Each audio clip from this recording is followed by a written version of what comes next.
right, we're live here at the Station of Decapitation without your head. I'm Nasty Neal.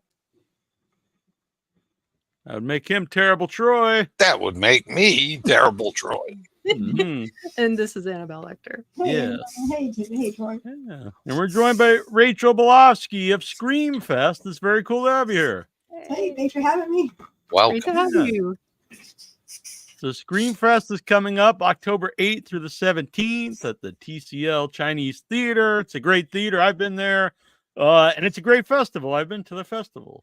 So, first of all, how long of a process is it to put, to get the lineup together? A year. A year from what? From right one to the next. We start again in November. When you get the selections, what do you look for? Well, because I assume you're getting, because horror itself is such a broad genre. So, what kind of things do you look for? Basically the entertaining, quality, production quality, and naturally, acting, the typical things. And as far as the subgenres, then you have found footage, you have supernatural, what have you. We try to program a mix because there's definitely those in each camp. So we try to do an eclectic mix, or we do our best to give everybody a little bit of everything for the palate. Yeah, that's what I enjoy about horror. Sometimes you're in mood for something silly and funny, and sometimes you want something more serious, or sometimes you want some type of bloodbath. So you got all different things. How did you first get involved in this? Because I'm sure you didn't wake up one day and now I'm going to run this film festival. Yeah. So tell us more about where you come from and how you got into this. So I founded it in 2001. 2001. So I had produced a documentary on women in auto racing, and so we sold it to the WE Network, which is a women's entertainment, AMC's. And we did some festivals along the way, and I won awards, but I guess it was my first time out with a film, so knew nothing. And I met some really lovely filmmakers along the way with their feature films, and they, it just was. Everyone's kind of trying to navigate that space, right? So it was more about, after that journey, I was like, wow, I really want to do a festival that's about helping filmmakers and not feeling lost in the shuffle and knowing what to do and not getting exploited or what have you. And then, horror, I know it came from female empowerment, but horror is, I love horror, but it's always been a quandary to me that for a genre that makes this industry billions of dollars, how it's treated, especially 24 years ago. You say a horror film and you might as well say you're doing porn, right? And then you think about Peter Jackson, Sam Raimi, Wes Craven, God rest his soul, right? And it goes on, Frank Darabont, et cetera, et cetera. Talented filmmakers, yet the stigma. So that was sort of made me want to really champion it. So that was a long-winded way, but that's how it No, it's wonderful. It's good to hear. It's very interesting. I'm sure there's so many different reasons people get into this, and you mentioning, so you started from women's auto documentary, racing documentary. Yeah, I'm curious, and I know our audience is going to be curious too. Yeah. So what was that? How did you jump? Well, I guess just on the filmmaker side or producer side, rather, just like I said, wanting to make connections. But the documentary came and just fell into my lap kind of, and it was fun. I love auto racing, and it was just a cool way of, we were looking at, it actually was going to be a different subject on auto racing, but we kept coming across all these women in racing. I'm like, oh, wow, huh? So with that, just sort of, we jumped on that and then went across the country, and it was fun. It was fun. How has it been for you to see the changes? Because probably more over the past decade, women in horror has been really lifted. There's been such a push of women in horror. Yeah. How has it been for you to see changes within that community of being, kind of the guys club as things had been, and now here we are today. Yeah, you're running a festival. I'm here with Neal. I don't know if that really means anything, but here I am because I probably wouldn't have been there. I wasn't there 20 years ago. Right. Yeah, I think we're definitely seeing more women behind the camera. And someone asked me recently, how we support women in the genre. And I know other festivals will want to do a women's showcase. But here's the thing: as a female who runs a film festival and has produced documentaries or whatever, I feel like when you do that, it's like almost, I find it offensive. I almost feel like you're saying, oh, you need a special category, girl, because you really can't compete. And I'm like, no. We're going to put you prime time and you go up against the main competition because women are just as talented and sometimes, if not more talented. And I think about the women who's come to our festival and our competition.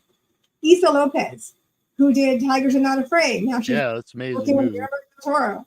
And predating her was the Soska sisters with American Mary, right? They swept that year.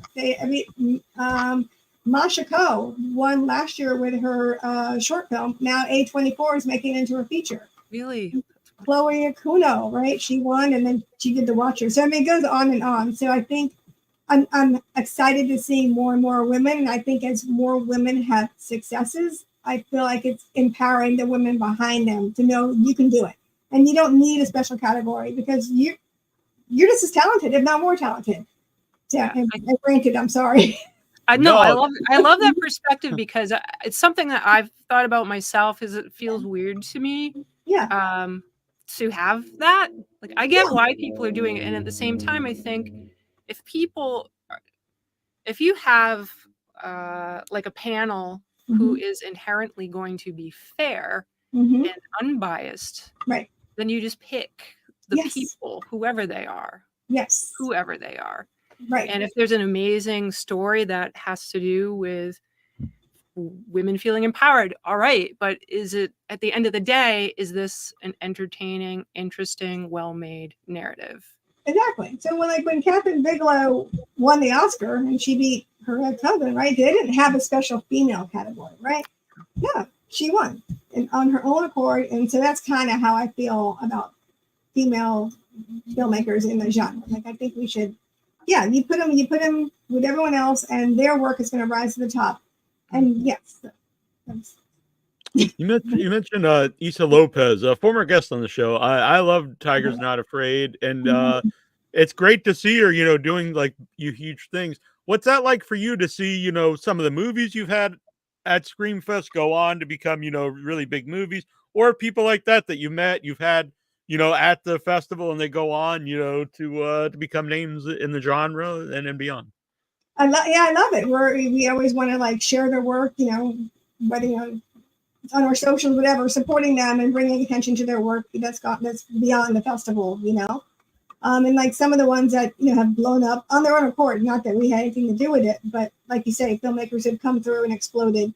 The Duffer Brothers, we had their student short 100 years ago, and now they're doing Stranger Things. Or I'm going to butcher his name, but Denis Villeneuve, right? For Dune, we had his short film Next Floor 100 years ago. It's on a YouTube channel. But so things like that to kind of see them. Even Speak No Evil that just came out with James Watkins. I was like, oh my God, we screened Eden Lake like 100 years ago. So it's kind of cool when you see that. You're like, yeah, go guys or girls. So just people, yes, exactly. So we love it. We're always tagging and sharing and supporting their successes and celebrating their successes. So we love it. Along those lines, what would you tell people are the importance of having your film play at a festival? I think the importance of having your film playing a festival is that many people, you never know who's going to be in the audience to see your work. Is it an agent, is it a distributor, or is it a producer who's looking for the next talent to make a movie with, or friend of a friend, whatever. You just never know. So it's a fabulous way, I think, of getting your work seen and making connections and helping grow.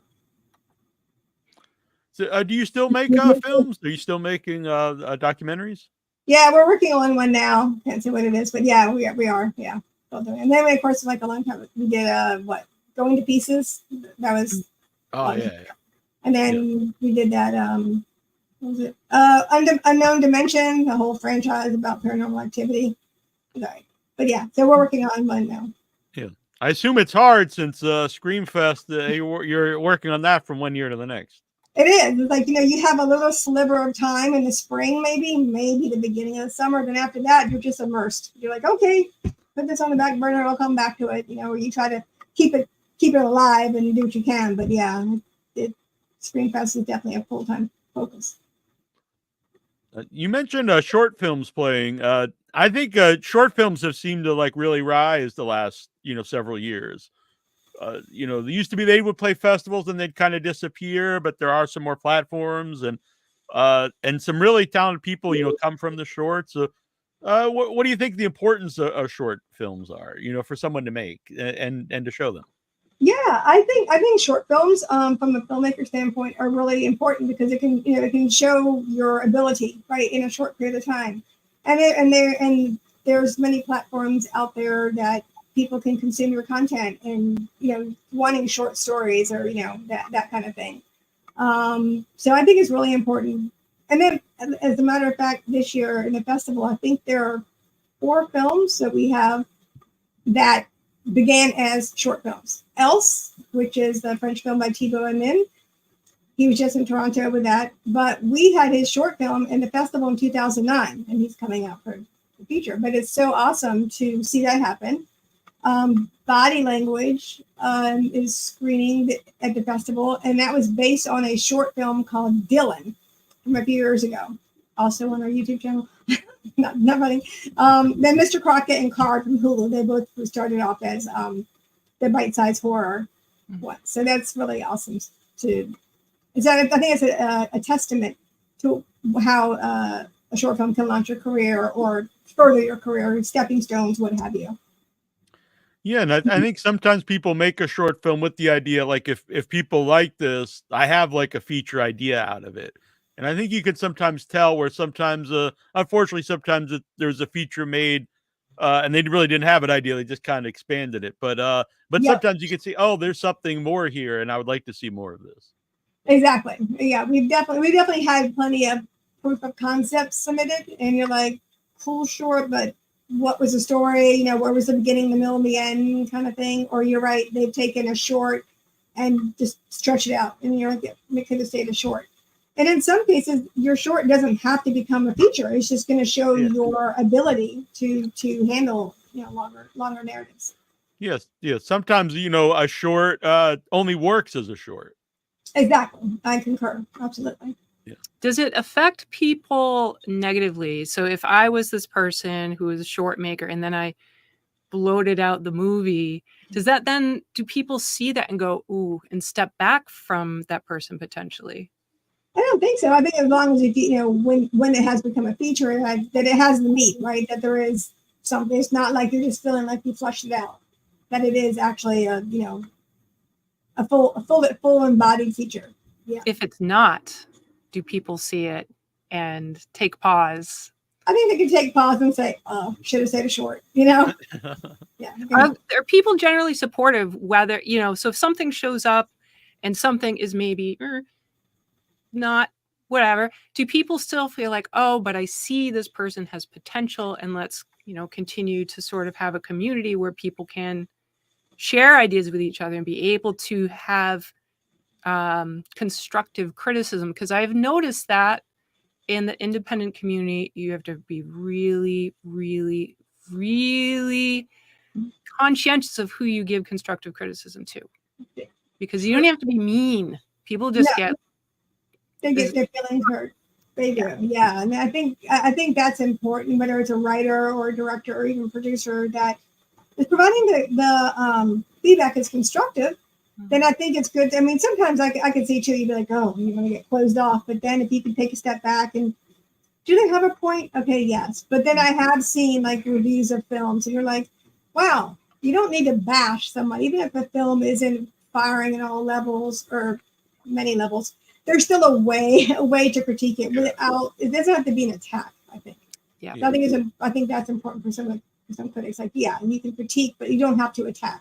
Yeah, especially independent films that Sure. It's not something that like $300 million were put into in giant studios or something. People putting their heart and soul and their own money sometimes into it. No, I agree. I think with the independent, right, versus a studio, when the studio comes out and it bombs, you're like, but you had all the money in the world. You had every tool that you have as independent. You're funding it yourself, or you had like so many investors and the blood, sweat, and tears that are going into it, and the hard amount of work that you're not passing off to, not to the next team or whatever that's going to handle the next phase of it. Sometimes you're the one with all the hats or many hats and overseeing it. So I think the independent should be definitely more appreciated. So I want to mention that Ick is the opening night movie Ick, which is a great title. Ick. Yeah. So what's the thought process for the opening, movie? Like, because you have to have something I think that, brings people in. It's kind of like a bang. Like, so why was Ick chosen? I think when you're opening a festival, I think you do want to find a film that collectively the audience is going to enjoy. You're kind of excited. You're kicking off the celebration. So, maybe not starting off with something heavy, but something that's kind of, you're starting off with the fun. Yeah. Yeah. Just the whole lineup. Is that, I would assume that's something you have to think about, kind of like you want things to kind of go up and down, like maybe not all the same kind of movies at once. So like, not even just like, oh, these are the movies I selected, but what order they go in, I assume takes a while. It does. Thematically where it does, or, or as soon as you build out your schedule and you're like, okay, we're ready to go. And then, one filmmaker will be like, oh, no, I'm not in town this time, or I need to do this. You're like, oh, my God. So then it's like a house of cards. You got to pull this one out, but this, it's a whole lot of juggling. Sometimes last minute, or down to the wire, and that makes it a little complicated. Do you have films that are kind of waiting in the wings in case something should go awry? Yeah, sometimes. Sometimes. So sometimes we kind of hold off before we give final, passes or whatever. But because there's only so many to fill. So we do. Sometimes we feel bad when not everybody can get in. But this festival is pretty significant. So how many films roughly would you say get submitted? Well over 1,000, 1,500, maybe 2,000, something like that. Wow. It's a lot. And it starts all year. It's not like you get them, Yeah. So, you get them all in one day. You get to watch them. Yeah. That's a lot. But so how many would that be a day? A lot. Well, it spreads out, right? There's a team of us. But it's this, like some will come in November or December, and then toward the end, they do come in heavier volume. We have teams going through them. So. Do different people have different, like, okay, this is the team that's more into this, so we'll give them this vibe, kind of like slasher per se. Does that end up being kind of how it's split out, or is it kind of like, here's 5 for you, 5 for you, 5 for you? Kind of like the latter, I think, and then let's say if someone, let's say it was a slasher and someone didn't like it very much, we'll judge that. Who was looking, they don't really like slasher, so let's let someone else take a look at it, and vice versa. Make sure it gets a fair shake. Yeah. Just so you just know each other and know how to read how it. Yeah. I don't want to give anyone. Doesn't want to do they're not into the foreign films as much, right? They want English speaking. So so these are our more archer ones that are going to like the foreign ones. So That's something I wanted to bring up. Is it used to be like it was very hard to see a lot of international foreign movies, but now with the festivals and different platforms, like we get to see stuff from all over, and not just a couple countries, like. There's stuff from all over the world popping up, and it's really cool because not only do you see like a different culture, you're getting to see different filmmakers, and there's some wild stuff popping up. Yeah, exactly. Yeah, I love that. I love as the more and more platforms that they are getting a chance to see the more obscure international films that would not necessarily would have been dumped to a DVD or something. Yeah, I love that. I don't want to give anyone an unfair advantage, but what kind of horror movies do you like? I don't know. I don't like have a special one that I love slasher films. I love supernatural films. I love horror comedy. Something like a Trick or Treat. Yeah, we need more Trick or Treats. We do. I agree. My mom actually just watched that 2 days ago for the first time. Trick or Treat. Yeah, I remember the first time I saw it. It was like a industry screening or whatever. But oh my God, my ribs hurt from laughing so hard. It was so fun. I love anthology films, and that one really works because they blend into each other, and it just works on every level. And it was always had like a cult following, but it does seem like it's grown over the last few years. I think so. I think the word of mouth and more people seeing it. Yeah, definitely. Should have had a big theatrical. Kind of sad that Warner didn't do that. Yeah. Adrienne Barbeau does the DJ kind of talk, right? She's the narrator, I believe. Yeah, maybe. What is that then? Did you say Adrienne Barbeau? Yeah. I don't think in that. No, Anna Paquin's in it, right? And then there's No, I'm gonna have to. Leslie Bibb. The little kid's got the sack on his Yeah, head. I know. Yeah. I know. I'm gonna look because I'm not losing my mind totally. Hang on, you guys. Isn't there an 80s? I mean, I suck at trivia. Never have the issue of trivia partner. It's like there is another Trick or Treat movie that was. Oh yeah, there is an 80s one. Yeah. Yeah, so maybe that. I think it's Trick or Treat, and this one's Trick or Treat. Yeah.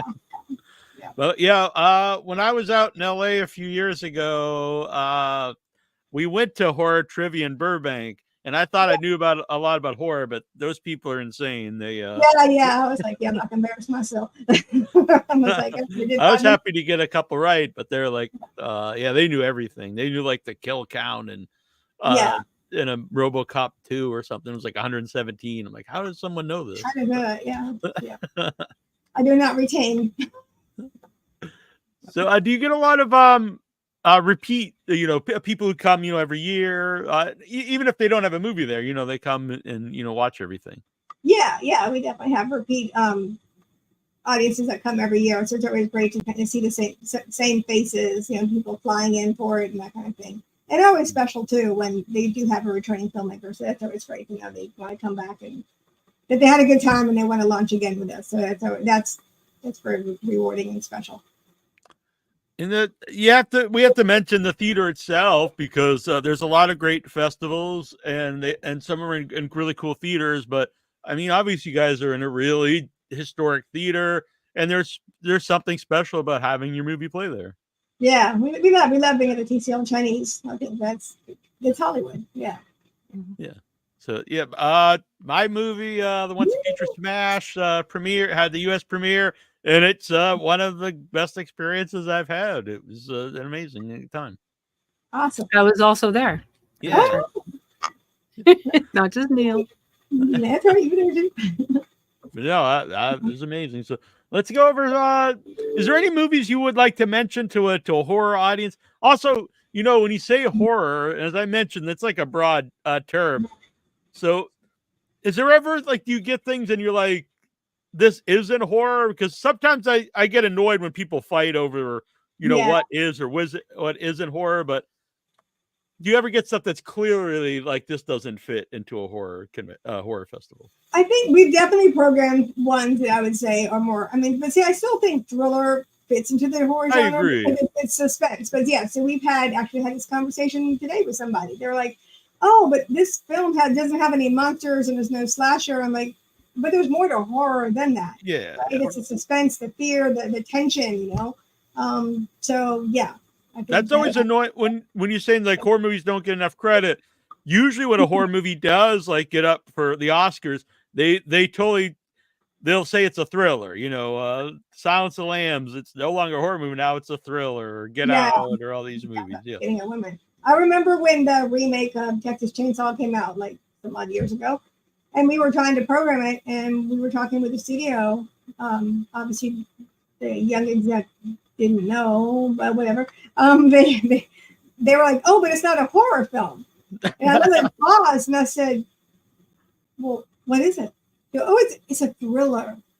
I was like, "No, I don't think so. I'm pretty sure it's a horror film." Yeah, of all movies, that's a horror film. Yeah, that's just crazy to me. I know it's another tangent, but I guess, when they were trying to reboot the Universal Monster movies a few years ago, they really were trying to get away from them being horror and wanted to, have them action movies, and we see how that turned out. It was a failure. Right. You have to embrace your audience. I mean, those are the people that love it. Yeah. And I think it was a huge mistake because not long after that, the horror genre has really taken off. R-rated horror movies been really big. Yeah. And besides the big Marvel movies, that's what people go to see at the theaters. Yeah, definitely. And look how mainstream The Walking Dead came. I mean, can you imagine that 20 years ago? There's no way. Telling some of the kills, there's no way. So it Yeah. definitely evolved for sure. Yeah, it was super graphic for basic cable. Yeah. And when I was a kid, like I couldn't find a Dawn of the Dead shirt. Maybe if I sent away for one in Fangoria or something. But like you could go in, especially when Walking Dead was real big. You could go into Walmart and they'd be like kids Walking Dead shirts and lunch boxes and That's stuff. pretty awesome. Yeah, I'm for it. I know some people are anti-Walking Dead. I even if you don't like it, it's good that people were into it. I think it was good. They had a good story. They had storylines and stuff. I mean, I was still like, I mean, I don't have the comics memorized, so I kind of went into it unknown. But like when they killed Glenn, I was so mad. Yeah, I was a big fan of the comic books. I used to say early on in the shows, I was like, this will make a good series. And I was like, they should give me a cut of this now that it's because you were the only one. It was Neal.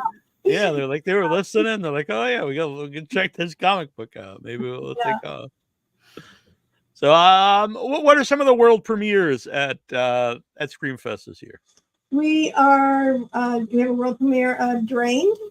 That's from the UK. We have just the blank thing. Yeah, there's a lot of them. You should check it out. Check out the title. Yeah, we'll the put same the link brain. It was Tales of Halloween, not to take away from Trick or Treat, but that's what I was thinking of. I'm like, I know it was in the 80s, so apologies. Oh, Tales of Halloween, the anthology. Yeah. Oh, that's a really good movie too. That's really fun. Really fun. Anthology came out a few years ago, which again, that also should be a lot bigger than it is. I think that's a really fun movie. Yeah. How hard is it to put anthologies into a film festival? I think as long as they're engaging, I think it works. I like them when they have a through line somehow. We've had ones too where they're just like short stories, and you're like, they don't connect. I'm liking when they connect. Yeah. I agree, because sometimes, which is fine, but they're almost like an excuse to take several short films that almost already exist and put them together to make a feature film. Yeah, I've seen that. There's something, the original Creep Show is probably my favorite, and I like that they're connected. And Trick or Treat, that's a big deal for it. I think that they're all connected and the characters pop up throughout. Definitely. Oh, we definitely had world premieres. Of course, we're doing Carved for Hulu. Justin Hardy's film. Yeah. Oh. So we forget that one, but that's a fun one. It's a fun one. Yeah. There's a lot of resources to watch films from Screenfest online. You mentioned the website. A lot of the short films that have come through the Festival of the Years are on our YouTube channel, Screenfest LA. I like that, because there are sometimes when the short films, we'll see some great short films, and there's a little more platforms for them than there used to be, but either they pop up usually on their own YouTube, which sometimes are hard to find if they don't have a huge following on their own, or like I'll never see them again. So I like that you guys have a platform for you either watch them again or tell your friends, hey, I saw this at Screamfest, it was great, go check it out. Yeah, so we always tell the filmmakers, when you're done with your festival run, it may be a long year, 2-year journey, but when you're done, come back, and then we put them on there and we promote them, do a live premiere, and we're launching one tomorrow, actually, Dead Dash. And that's another way of promoting our filmmakers, really. Yeah, so it's great. So if you don't see them somewhere, but also at the festival, usually your only chance to see a lot of the shorts on the big screen with people there, with an audience. That's true. So definitely go out to Screamfest if you're in the area, or I don't want to promote other festivals, but wherever you are, you can find a cool festival. Yeah. Yeah, true. Yeah, but Screamfest, not just because you're here, it was very special to me. It was a great festival. Awesome. It was great having you when you were there. Yeah, it was awesome. So you mentioned international films. I also saw there's some when you guys also play some like older movies once in a while. Like what are the thought process on those? Like, what are we gonna how do you pick like we're first showing like an older movie? Sometimes we look to see if there's an anniversary of it, if it has screened in a while, or if there's a certain actor or filmmaker attached with it. Like we just added, we're going to be doing Serpent in the Rainbow, and then we're doing New Nightmare, and then Marianne Madalena is going to come out and talking between the two. That's great. Yeah. Serpent in the Rainbow. It's wonderful. Yeah, and that's one that's I love Serpent in the Rainbow. It's not one that's been shown a million times. Right, exactly. So that's fun to watch. And plus being in LA, you have there's a lot of people out there that might live in the area and can come out for the Q&A. So that's always good. Yeah. I mean, like this, we have a for Slasher, we're going to do, it's a 40th anniversary of probably the 13th final chapter. So Joe Zito is going to do a Q&A for you. So Joe Zito is going to do a Zoom Q&A because he's out of the country, but he's going to Zoom in for that. Sweet. That's my favorite Friday the 13th. So yeah. It's the best one. Oh, that's cool. I would like to. I would definitely check that out. Yeah. So we'll have the website up on our website, so people can go and check out. It's a huge lineup. We can't go over every movie, but it's a huge lineup, and it's all kinds of stuff. I also want to ask, you have we talked about short films. Does runtime ever come into play? Obviously, if something's like 3 hours, it's harder to not even if you like it, but it's harder to just include because you have you want to show other movies. I would say yes, and I would also say that for short films because you will watch a short film submitted that let's say it's well made, but they're coming in at 25-30 minutes, and you're like, but you're basically asking a programmer that your one short is going to take up a third of the programming. Yeah. So I just think that, and a lot of times it could be a lot shorter. They can definitely edit that down. So I was going to ask, is there a place, because it's something Neal and I have talked about, I'm sure many, probably yourself, have talked about, that sometimes there are movies that should be that length, at around the 40, less than full length and more than a short. Is there a space that's being created to feature those films? Because there's so many good ones that have no home. I guess, YouTube, I guess. But yeah, I mean, we have programs, some that are like 30 minutes long, 35. Rare, very rare. But we have, especially if you have a lot of other like shorts, 5 minute, 10 minute, you're like, okay, I can get 6, 7, 8, 9 other shorts in this block. But yeah, but if everyone's coming in with 30-minute shorts, it's just really kind of hard to program because you want to take as many as you can and yeah. It's clearly not on Screamfest level, but we do a short film festival, Severed Limbs, a virtual festival. We all get together and watch them.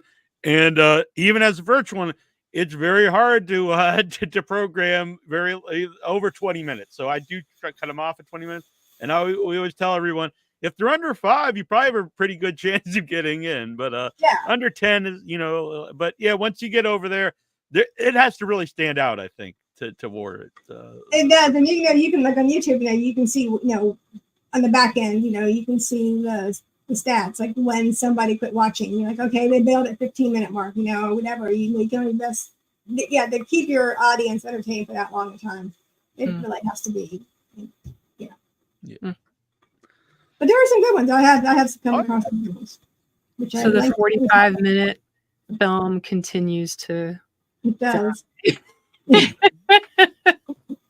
Yeah, there was. I can't remember the title, but yeah, there was one that was around that long, and it was really like, I wanted to know more. You wanted them to. Yeah. Yeah, unfortunately, I always do like to say like a movie should be as long as it needs to be, but probably if you are 45, you probably should try to get it just enough so it's a feature at that point.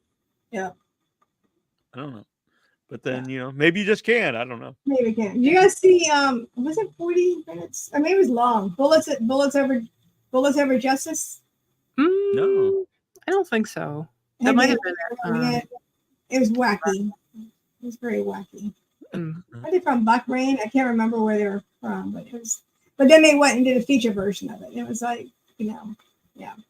Yeah, I will check that out though. That's it's great. Yeah, check out the short. Yeah, even the feature, they went out there. But yeah, Bullets Over Justice. Yeah. Danny Trejo. Oh, nice. Is your the documentary you talked about originally, the auto racing one, is that available for people to watch? Yeah, probably. Yeah, I think Netflix probably, if they still have a DVD thing. I don't know if they ever. I don't know if it's even. I don't know if it streams anymore. I don't know. But yeah, Going to Pieces is probably out there somewhere. Yeah, yeah. That's for our audience. I'm sure I want people to watch everything, but I think that's probably for our audience. It's probably the one. Yeah, that's probably, I'd say that one. Yeah, because the Fast Women was done in like 2000, so certainly I think we shot. What was it? Digibeta back in the day or whatever. So yeah, kind of cringe. No, I just have to go see it. Yeah, right. Yeah, I mean, it's quality, but yeah.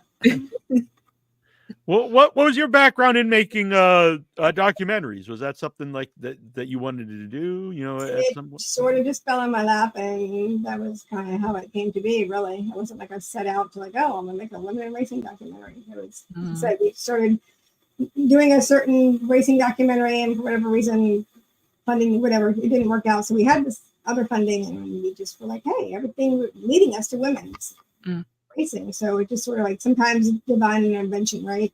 I put you where you need to be, and so. Did you start wanting to be a filmmaker? So once upon a time, Rachel was a young Rachel, a little Rachel. Yep. Rachel had dreams of adult life, and Rachel ended up where she is today. Yeah.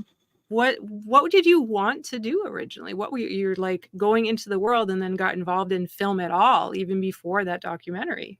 Yeah, so before I came to California, I was working in dentistry and things like that, and that kind of thing. Not as a dentist, but chair siding and what have you. So I thought that would be the thing, and then I don't know, somewhere in the 20s, I was like, no, I just really want to go out to LA and see what it's all about. And I didn't really know where I fit into that world, right? Because acting is like I'm too shy for that. I'm way too self-conscious, so that was not an option really. So producing was kind of cool because you're using you're putting nuts and bolts together and making things happen and kind of overseeing stuff. And so that's pretty amazing to go from where you were, and that you just want to go there and check it out, and here you are today. That's amazing. I think that's a cool story. Yeah. I mean, I guess it's sometimes like you don't know what you don't know, right? So someone hasn't told you can't, so you go, and then I guess the longer you're there, someone gives you limitations, so you can't, But when you come out here and you're all, green, you're like, oh, you can just do this. Why not? Yeah. Yeah. I just want to say, you guys always have a great photographer at Screamfest, which I think is important. It might be some people don't think about, but not only for the people, so you go there, and obviously it's cool to have great pictures of you at the event, but I think it also helps Screamfest because it gets shared all around, and people are like, wow, this looks like very professional and a really cool place to be. Yeah, we definitely have great photographers. Angelica is our in-house photographer and socials and all that, and she's amazing. But yeah, we definitely want to make sure when filmmakers are coming for their time and their screening that we're going to give them the best representation of their time there, and that they can share and have those memories. So that's kind of why we do it. Yeah. And she was super nice. She stayed a little bit late because some people were a little late for our movie. So I'm sure that happens, every once in a while. And she's very accommodating, very nice. She's very sweet. Yeah. And the pictures are awesome. And like you said, I'll keep the memories forever. And it was cool Annabelle came out. So yeah. I've got them. I have my little Alexa, and it cycles through my pictures, and they come up all the time. That's awesome. Yeah. And we'll definitely make it out again. Screamfest is great. Yeah. We love having you guys. So Screamfest Horror Festival, people should go. Do you guys do virtual at all? Mm-mm. I feel like we want to put the movies on the big screen. At least for the features. Yeah. Yeah. I think, obviously during the pandemic, things were different, but I think now it should be, you should be there. And I think that makes it more special that you have to be there, and watch it with everybody. Yeah, we never went virtual during the festival. Was it 2020? I guess. We pivoted to a drive-in because they kept saying they were open. Right.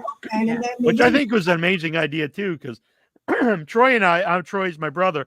I grew up going to drive-in, so I thought that was pretty cool when they came back. I kind of hoped they would stick around, but I don't know if they. Some of them did, and most of them didn't. They just kind of, came and went. Yeah, the one thing I would say is like I think there was one out in Paramount down here that I thought they was pretty good, but I think that they have to like work on the projection because there were certain horror movies that I guess the projection was the throw was too far. It was so dark. The Rental, that's the one. I just like the guy who's in the Bear. What do we call it? The Bear? Oh, Jeremy. Yeah, I know exactly what you mean. He was in the Von Erich, the wrestling movie, Iron Claw. But yeah. Yeah. But it was just like so hard to see. I don't even forget because we parked in the back, and then I saw the credits, and I was like, "Whoa, really?" So yeah, I think that was because it was made for I guess different medium back in the day. But it's fun. I really do wish they would bring it back. I think it was great for a whole younger generation to experience what that was like. Oh yeah. And I too wish they would bring it back. It's fun.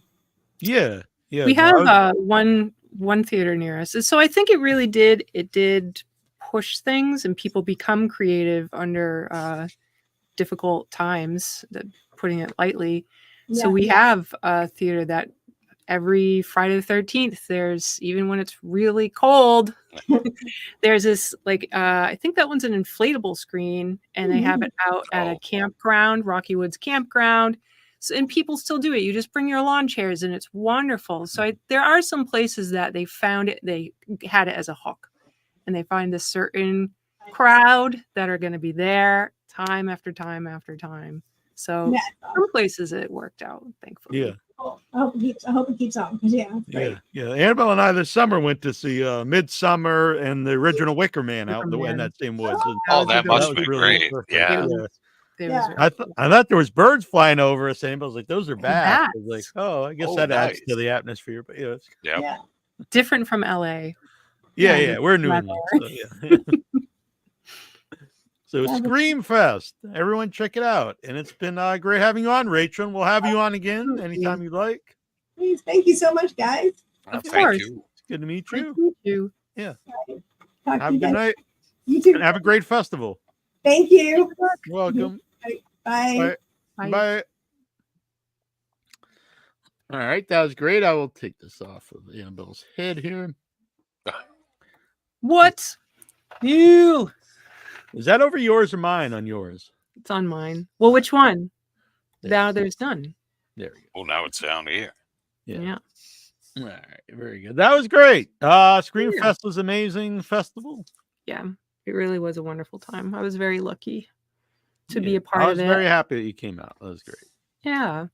Oh, I meant to ask something else, but next time.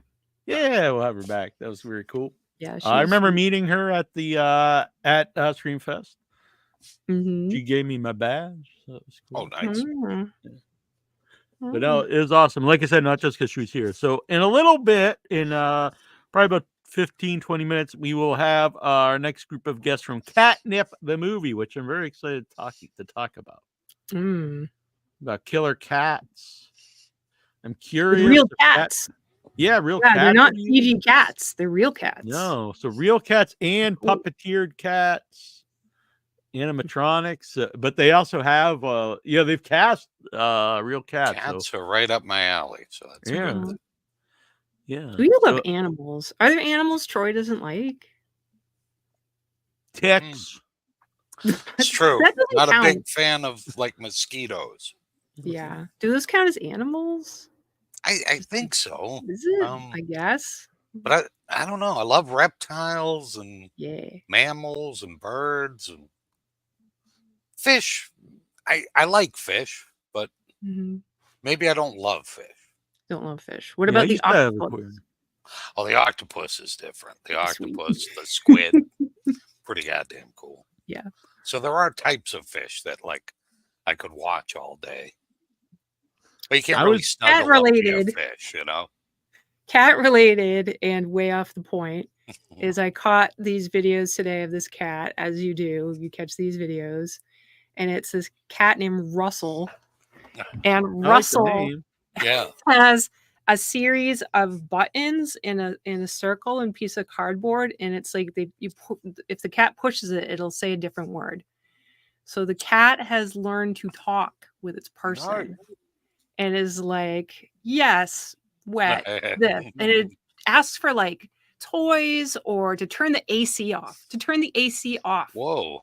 Because it was loud and smelly. That's We awesome. got her to take out the trash. It's crazy. So, if you want one of those, Troy, I'll find out more. Maybe your Coast dog says can pick it up. spiders are his Smart favorite. dogs. Oh, spiders. Okay, I'm done with that. Our friend asked for Christopher catnip? here.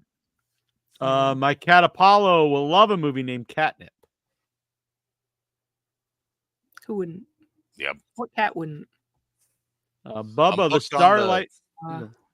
Oh, the pygmy hippo now.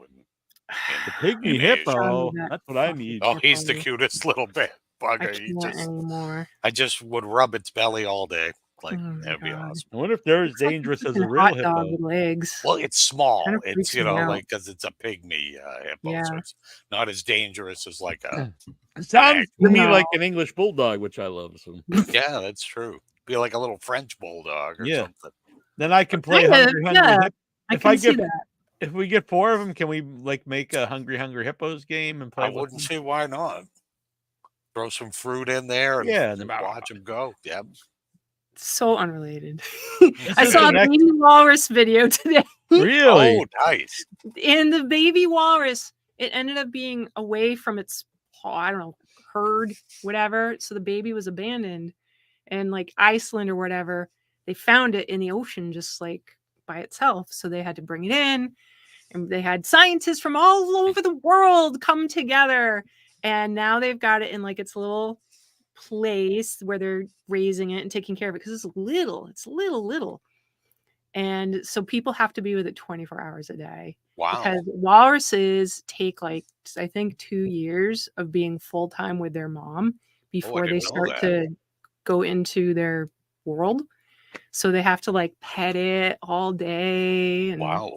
oh my God, it's so freaking cute. Animals are amazing. That's So all. if Yeah, they're if great. we can get the rights Oh. after we do Arbor Day, if we can get the rights to Hungry Hungry Hippos board game, I want to You've make mentioned that before. Hungry Hungry Hippos the board Yeah. game, the movie.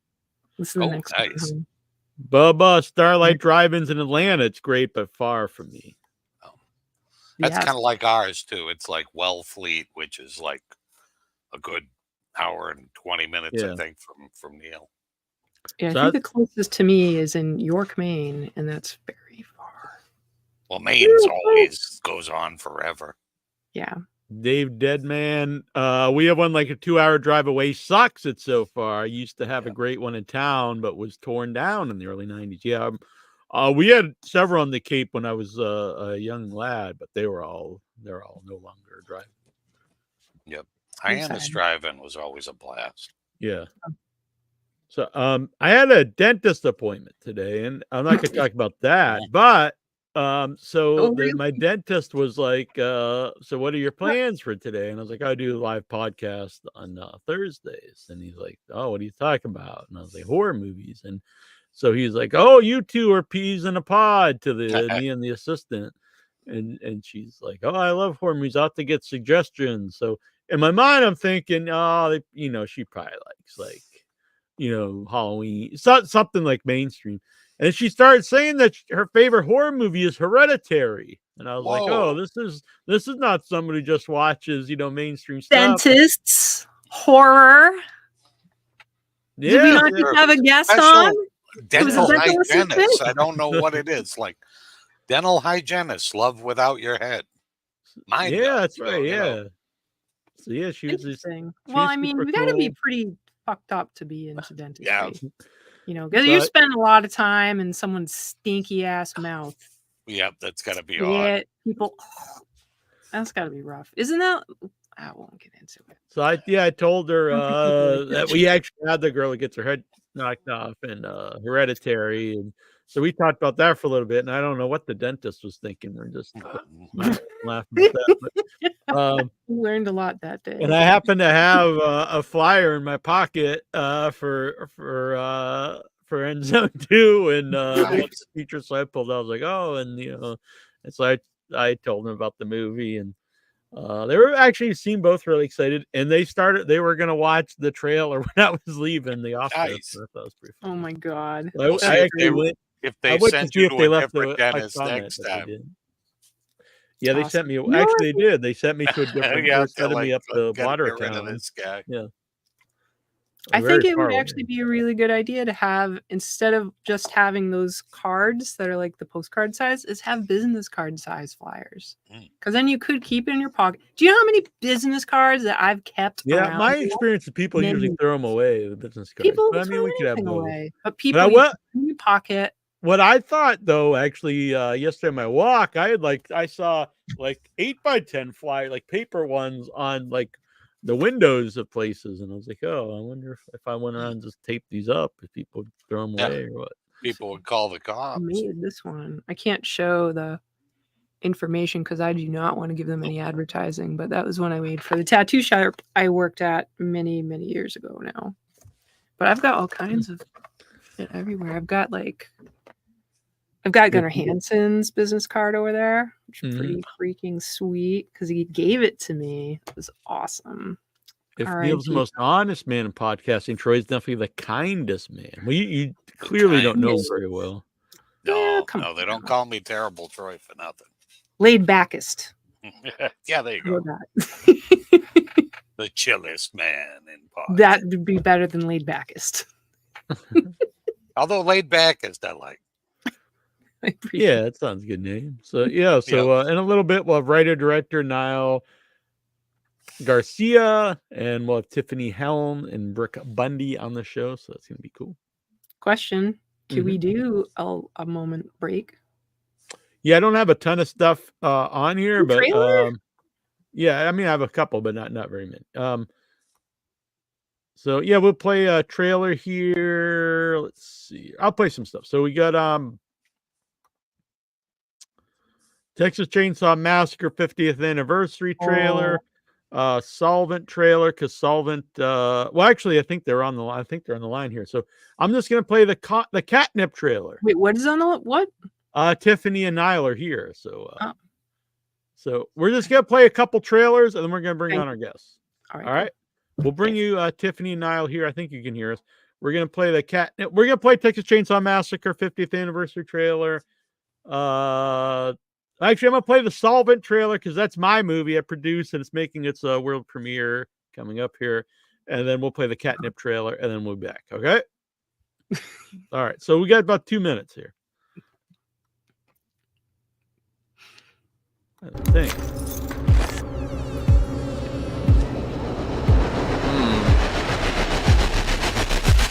We are all dogs in God's hot car.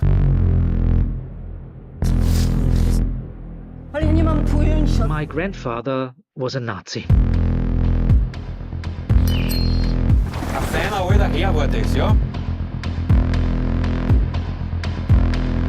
was very fit up until his 90s.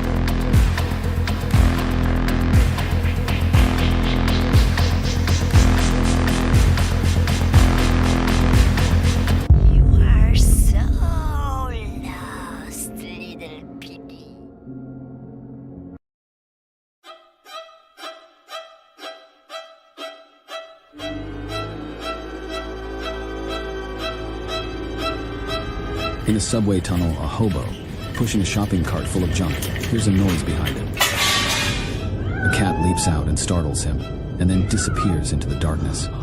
The hobo lights a matchbook and tosses it into the shadows, revealing dozens of feral cats. The leader of the cats, Cyclops, looks terrifying, missing one eye with a jagged scar across his face. Cyclops and the feral cats viciously attack the hobo. He screams in agony as a train speeds by and blows out the matchbook.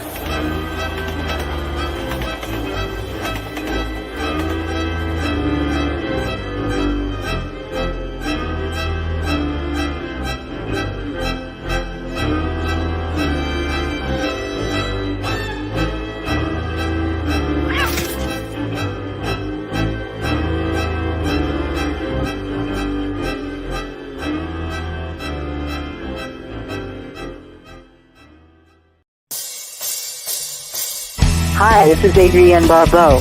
Just call me Billy. Everyone does. and you're listening to WithoutYourHead.com. All right, and we're back here at the station of decapitation without your head. I'm Nasty Neal. This is Annabelle Lecter. We're joined by Tiffany Helm, Brooke Bundy, and Nyle Garcia, the fine folks of Catnip, which we're going to talk about. The end is meow, which I think is a great tagline. That concept trailer is awesome. Thank you. It really is. I know it doesn't show a lot, but it tells enough. It's very interesting. Yeah, it's Thank great. you. Very cool. Yeah, there's some longer ones on the website if people want to watch more the idea behind the Catnip. So, Nyle, first of all, can you give people the idea of what Catnip is going to be? Catnip is a creature feature about a horde of killer cats trapped in a building with tenants on Christmas Eve, and it becomes a bloodbath, and the tenants have to survive until Christmas morning. It's kind of a Gremlins for grown-ups. Which I'm totally in. I like that. It was right to the point. Brooke, how did you get involved? Actually, it was, I guess, well, you know, the thing of it is that Nyle loved Nightmare on Elm Street, and he has a wonderful story to tell about it, about Nightmare 1. So I think I was sort of maybe kind of like hovering in his unconscious, I think. But our mutual friend, Lisa Wilcox, reached out to me and asked if I would be interested in just talking with Nyle, which I did. And at first I thought, you know, this might be really bad for pussycats around the world. I mean, people may like take out their 22s and, you know, do them in. I mean, cats have never had really a great reputation, except for people who have cats and love them. So I was a little reluctant. And Nyle said that he was also an animal activist. So I thought, okay, well, maybe we got something here. So, and then I spoke to a friend of mine about it, who is a casting director. And I said, I think I should turn it down. He said, okay, wait. So you're going to turn down a movie that could be like a blockbuster? Is that what I'm getting? And I said, yeah, sort of. And he said, Brooke, wake up. So I called Nyle back and I said, you know something, I'm in. And I loved the script. And I loved, he had done a short called The Last Ride that I just fell in love with. I told everybody about it. It was so good. So I really feel, and I'm not saying this to be, I don't know, kissy-uppy, but I really feel a privilege of being part of this whole team. It's funny. I actually have in my notes about the idea that are cat lovers going to like the movie or not if they're the villain. So I'm glad you brought that up, and we'll talk more about that, you know, in a minute. Tiffany, how did you get involved? My mic working? I didn't even check before I came in. I got involved because my mom was telling me about it, and it sounded really exciting. And I was so excited for my mom to be back on the screen that I asked if it would be okay to reach out to the director. And she's like, yeah, I think totally okay. So I messaged Nyle, and, you know, I just mentioned that I wanted to support the film any way I could. I'm on social media a lot, and have a pretty decent fan page. So I thought, you know, I could definitely help. I have a horror following. And I said, oh, and by the way, here's my reel, you know, for future, because I figured everything had been cast. Yeah. But everything my mom was saying, it sounded like Nyle would be a great director to work with, even just down the line. So I sent that all in and started promoting it. And then he asked me if I wanted to audition for a part in it. And I was like, of course. So auditioned for that. And I was also asked about doing associate producer. And I was like, yeah, like what, bring it all. So it's actually perfect timing because we just had our youngest go off to film school. So we're kind of empty nesters. So it's like, it's perfect timing to like just, well, land, I guess, all 4 feet, right. Into this project. So yeah, so I'm one of quite a few associate producers on this. We have a great team and I have a role in it and I get to work with my mom. So this is like it's a dream come true. Yeah. Really. I can tell Brooke's got a big smile on her face, so she's very happy too. So that makes me happy. Nyle, did you have Brooke in mind when you were writing it? I didn't. I didn't really have a lot of people in mind when I was writing it. It wasn't until I spoke with I met Brooke quite early on, actually, because I had just finished the script and only maybe had it for a few weeks before I sent it to her. It wasn't even ready to read it, in my opinion. But I was getting some feedback from a few people, and I had already spoken to Lisa Wilcox about the project, and she was really supportive, and she suggested Brooke.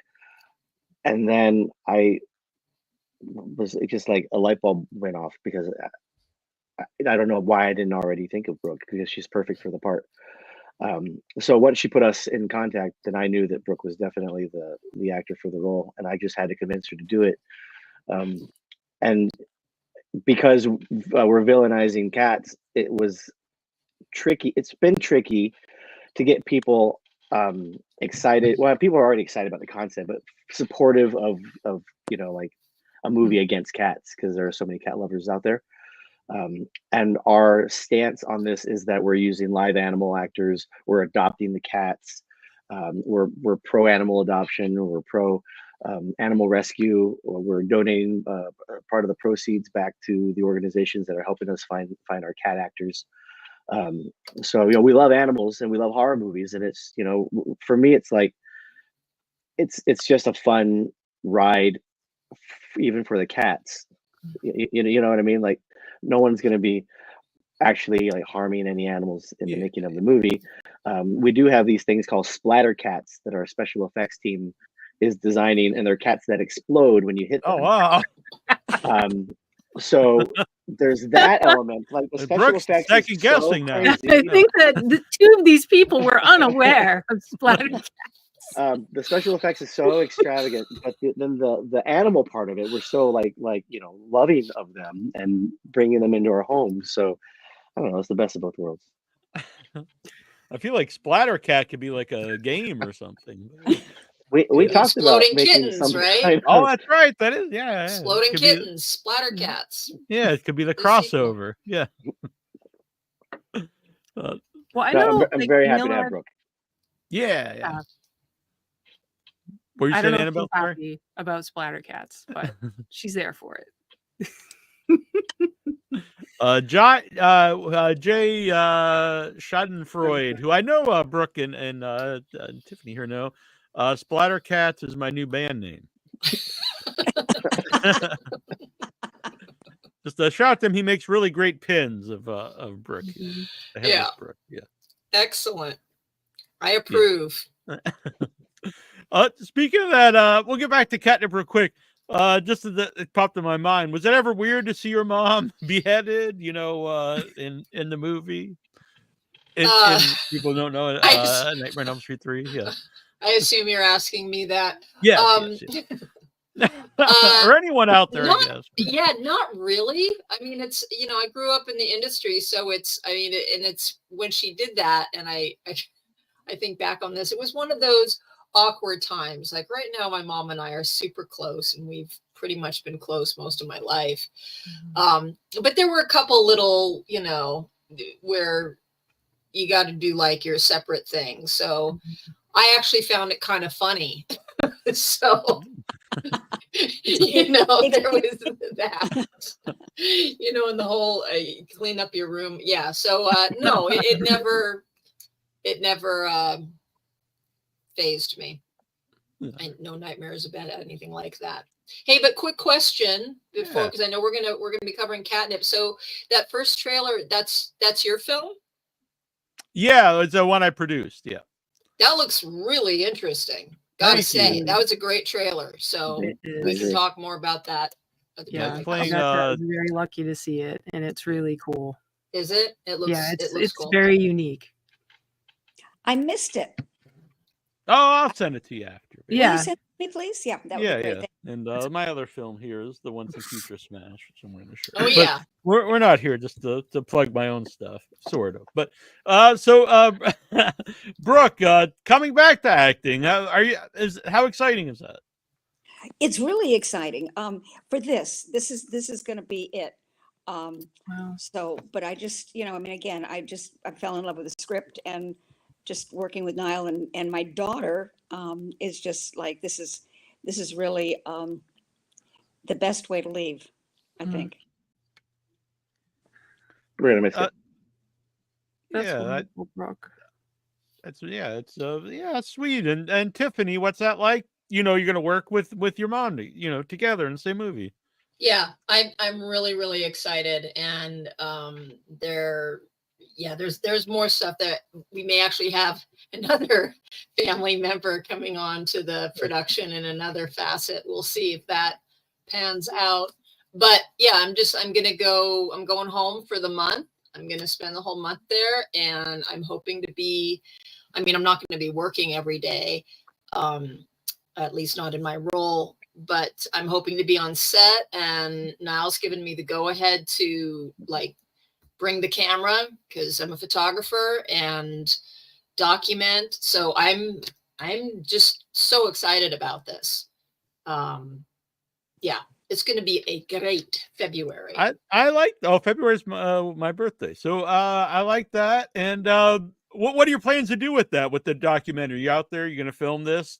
Your first time? Oh, no, not document. That's what I meant. I meant not like I don't mean documentary, but you're going to document it. Like, what are you planning to do with that? Yeah, you're going to put it like I'm a still photographer. Video isn't really my thing.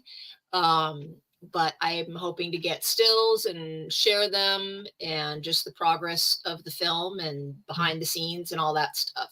So we'll make it into a coffee table book. There you go. Yes. Yeah. Brooke here is thinking. Flatter cats. Yeah. No. But it really is lovely seeing both of you together. And, I also had my time with my own mother, but yeah, it's really lovely as being a daughter myself, very, very close with my mother now, to see, like, it makes me a little emotional here, to be honest. Oh. To see it really, I'm just trying to, but it's lovely to see that you were having this opportunity to work together. And Nyle seems like a pretty cool dude, so it just seems like it's going to be a great time for everybody. Yeah. Yeah. It's a great opportunity. So I'm very excited.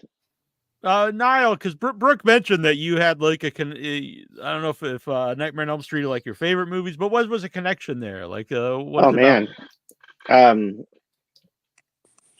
it started everything for me. It's the reason why I got into filmmaking. I wasn't allowed to watch scary movies, but I was able to sneak a copy. I didn't even have to sneak it. We got a VCR when I was 8 years old, and my older brother, rented the original Nightmare on Elm Street with his girlfriend or his friend, and then it was at our house for like 3 months. They never returned it. So I would come home from school every day, and my mom was working. It was the 80s, so you're allowed to, just kind of bring yourself up. So I would come home from school, and I had about 2.5 hours before my mom would get home.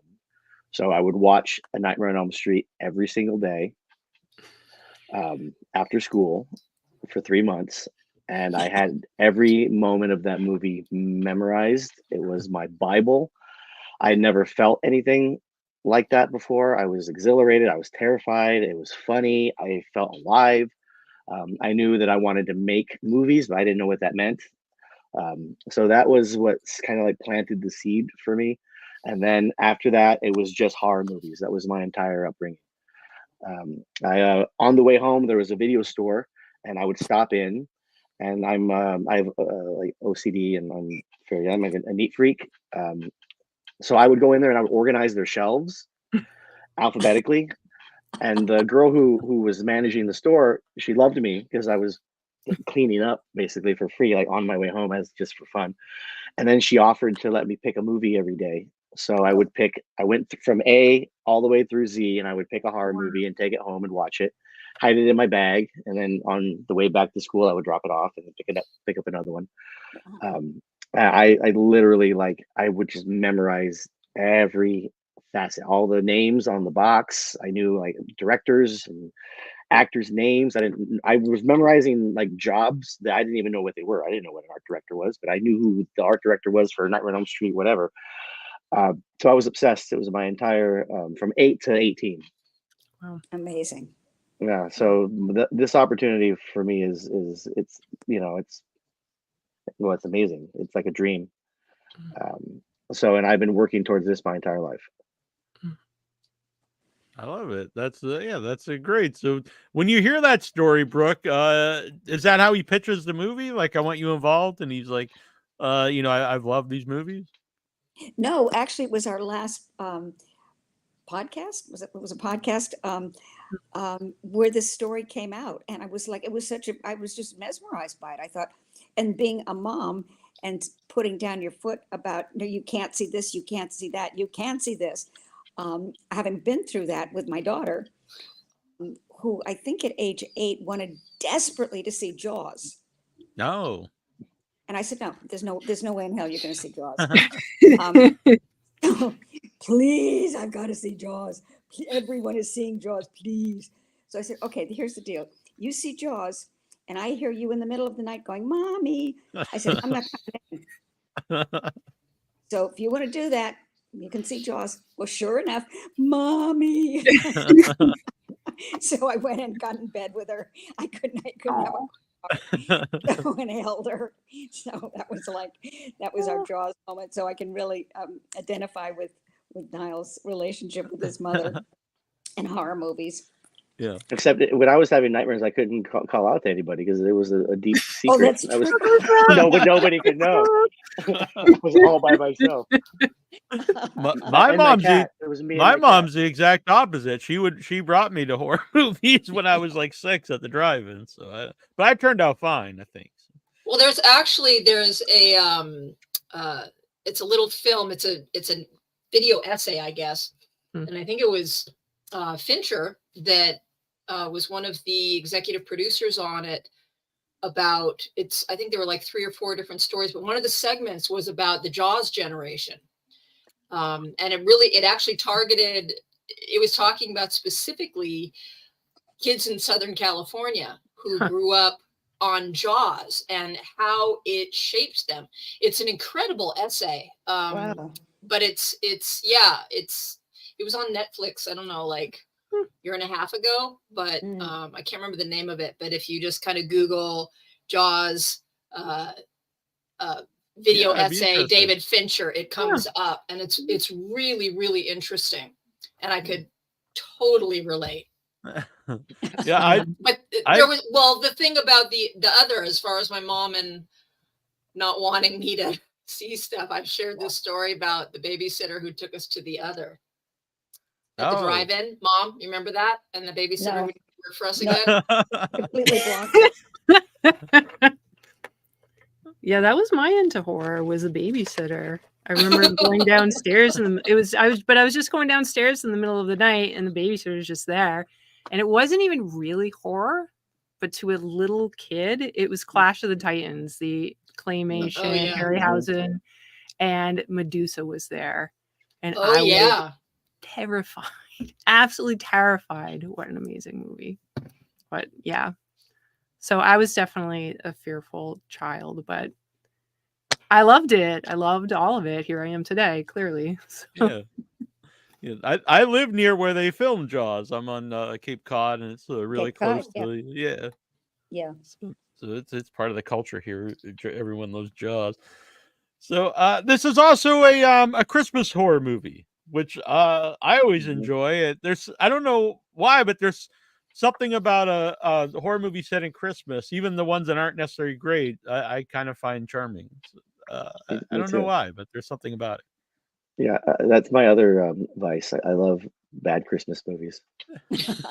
You're right up. I watch those movie marathons around Christmas. Like Elves with. Have you ever seen Elves with Grizzly Adams? I know that's not his name, but yeah, that's a horror one. But you're talking about just Christmas movies, not talking about like Hallmark. Yeah. Oh, I see. Bad Christmas movies. Nobody else in my family, they leave me alone, and I just make snacks and go watch 2 or 3 bad Christmas movies. Who is this child? I love it. I don't know why. But yeah, this is set during Christmas as well. But it's Christmas in San Pedro, California, so there's no snow. It's one of the characters says it's the worst effing Christmas ever because killer cats and well, it kind of is, yeah. He's not wrong. So I love that. I saw on your Facebook and then your website that you're casting real cats, and you mentioned this. Mm-hmm. And so you've already cast One-Eyed Willie.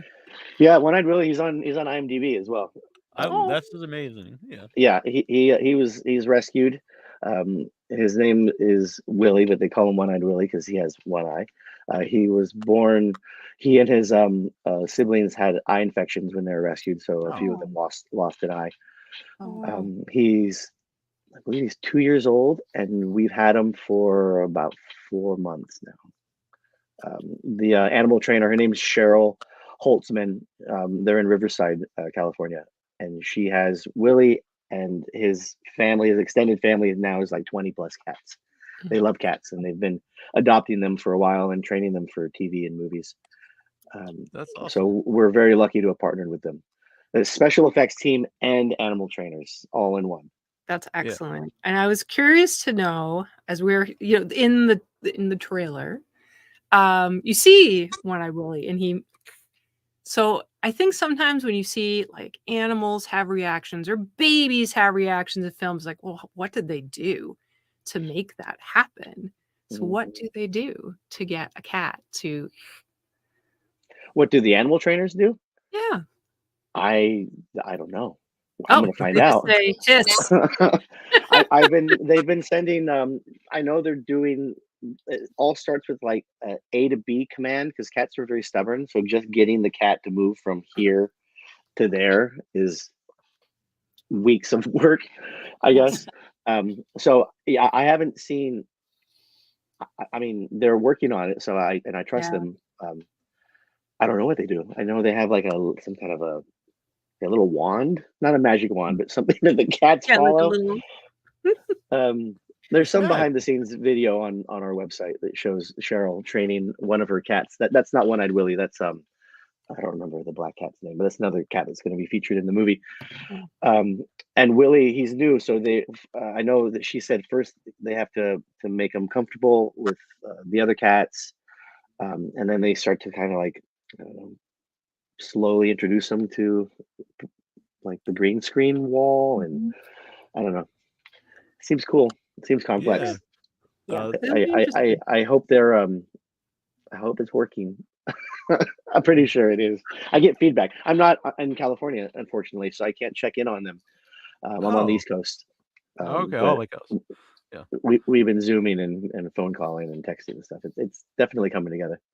So has Fat Cat or Wisdom been cast yet? No? Wisdom almost. Yeah, they found another cat. Yeah, they sent me some headshots and we selected Wisdom. So that should be he should be announced, or I'm sorry, she should be announced soon. Right on. They're in the process of doing that. Fat Cat's been hard. It's hard to find a fat orange cat, I guess. Yeah, that shouldn't be too hard. Yeah, I thought it would be. Got some time to fatten them up. It could be like a skinny orange cat. They don't mind extra treats. Yeah, they'll be happy. They'll be living the good life. Yeah, that's not a bad idea. We might end up having to do that. And talking about Jaws earlier, Jaws it's a shark. Sharks are scary.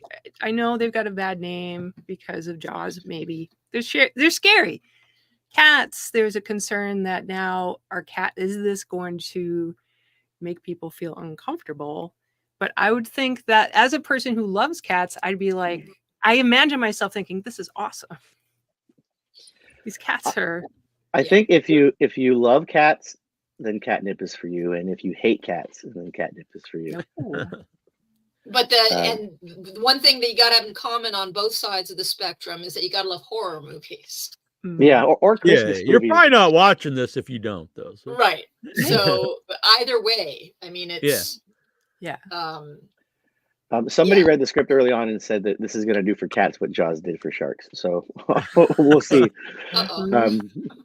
But I mean, cats are already kind of creepy. already. I mean, the people, even if you love your cat, you still look at it twice when it's climbing into bed with you or staring at you from across the room. I never know what cats are thinking when they're looking at me. I just think they want to hurt me. I just took a picture last night. I was in Salem. I took a picture. There's a cat in a window. So cute. I took a couple pictures and I zoomed in on one and it was like, which I couldn't see until I zoomed. And then you start, you have nightmares about that. I think it's funny because if you hear a noise in the dark and you go to investigate it and a cat jumps out, which happens in a lot of horror movies, your reaction is, oh my God, whew, it's only a cat. But in Catnip, you don't want it to be a cat. You want it to be anything else. Say, damn, a shark. The shark jumps out of the closet. Shark. That's a good scene, actually, Tiffany. So, how far along is Catnip? We have we're casting. We're announcing cast as we secure them. We are fully funded, but we are about to launch a Kickstarter October 22nd for additional funding. That money will specifically cover the cast of pet adoption, pet housing, food, training the cats, special effects, makeup. We're building animatronics, puppets, splatter cats, full body prosthetics of a few of our actors. Because of some gruesome things that happened to them. We're very excited about that. But yeah, everything is everything we want to do is practical. And practical is it's expensive because you have to put a lot of time into it. Mm-hmm. We're in the process of putting that together, and we're on track to shoot February 3rd. Oh, sweet. So we saw a friend of ours, Akihiro Kitamura, is involved, and I actually tried to get him on the show tonight, but and he was into it, but he is a new dad, so he said he couldn't do it at the moment, but he'll come on at some point. But I was very excited to see him in the movie. He's great. Yeah, he is great. And I talked to Brooke a little bit about Akihiro the other day, and so you guys know each other. Well, I just met him at the showing. So, okay. But I did, and I know I've said this to you all before, is that in the movie he plays a Uber driver, and he's really zlubby. I mean, there's just no other word for it. The hair, the clothes, the this, the that. He's a zlub. Last Ride. But it's Last Ride you're talking about, not Catnip. Yeah, Last Ride. Sorry. Yeah. But he's very likable, extremely likable. And then I'm sitting there watching the movie and everything, and then we're out in the lobby talking about whatever we were talking about, and in comes this guy who looks like he fell off the cover of GQ. I mean, it was like an Armani suit, whatever. And I went, oh my God, I can't believe it's the same person. So, and then I kind of got on myself about it because actors do transform themselves all the time, right, myself included. So, but I was so taken by his performance and the way he looked and everything that I was just so shocked. Yeah. When he joined our conversation. Yeah. Like Brooke, you're not really a severed head being carried around by Trigger. So, yeah. Akihiro was the lead in my short film Last Ride. Oh, really? Oh, yeah. okay. I see. I didn't even realize it was okay. Yeah. He won Best Actor at First Glance Hollywood Film Festival. Wonderful. For that role. That's great. Yeah. I'm glad I know he's got a lot of things going on overseas. It's nice to have him be in things in the States to get him more exposure here. Yeah, he was in Cobra Kai season 5. Was he? Yeah. He had a great role. Oh, I guess I should check it out. Yeah, you should check it out. Yeah, he's really good on it. He'll be on at some point again, so that'd be cool. Christopher Eric Outridge is someone who is looking towards making his own movie with a puppet. Is this your first time working with a puppeteer? Yes, it is. I've always wanted to. I love practical special effects, and I grew up in the 80s, so I watched all of those movies, like I said, and you want to know how that shit's done. It's super cool.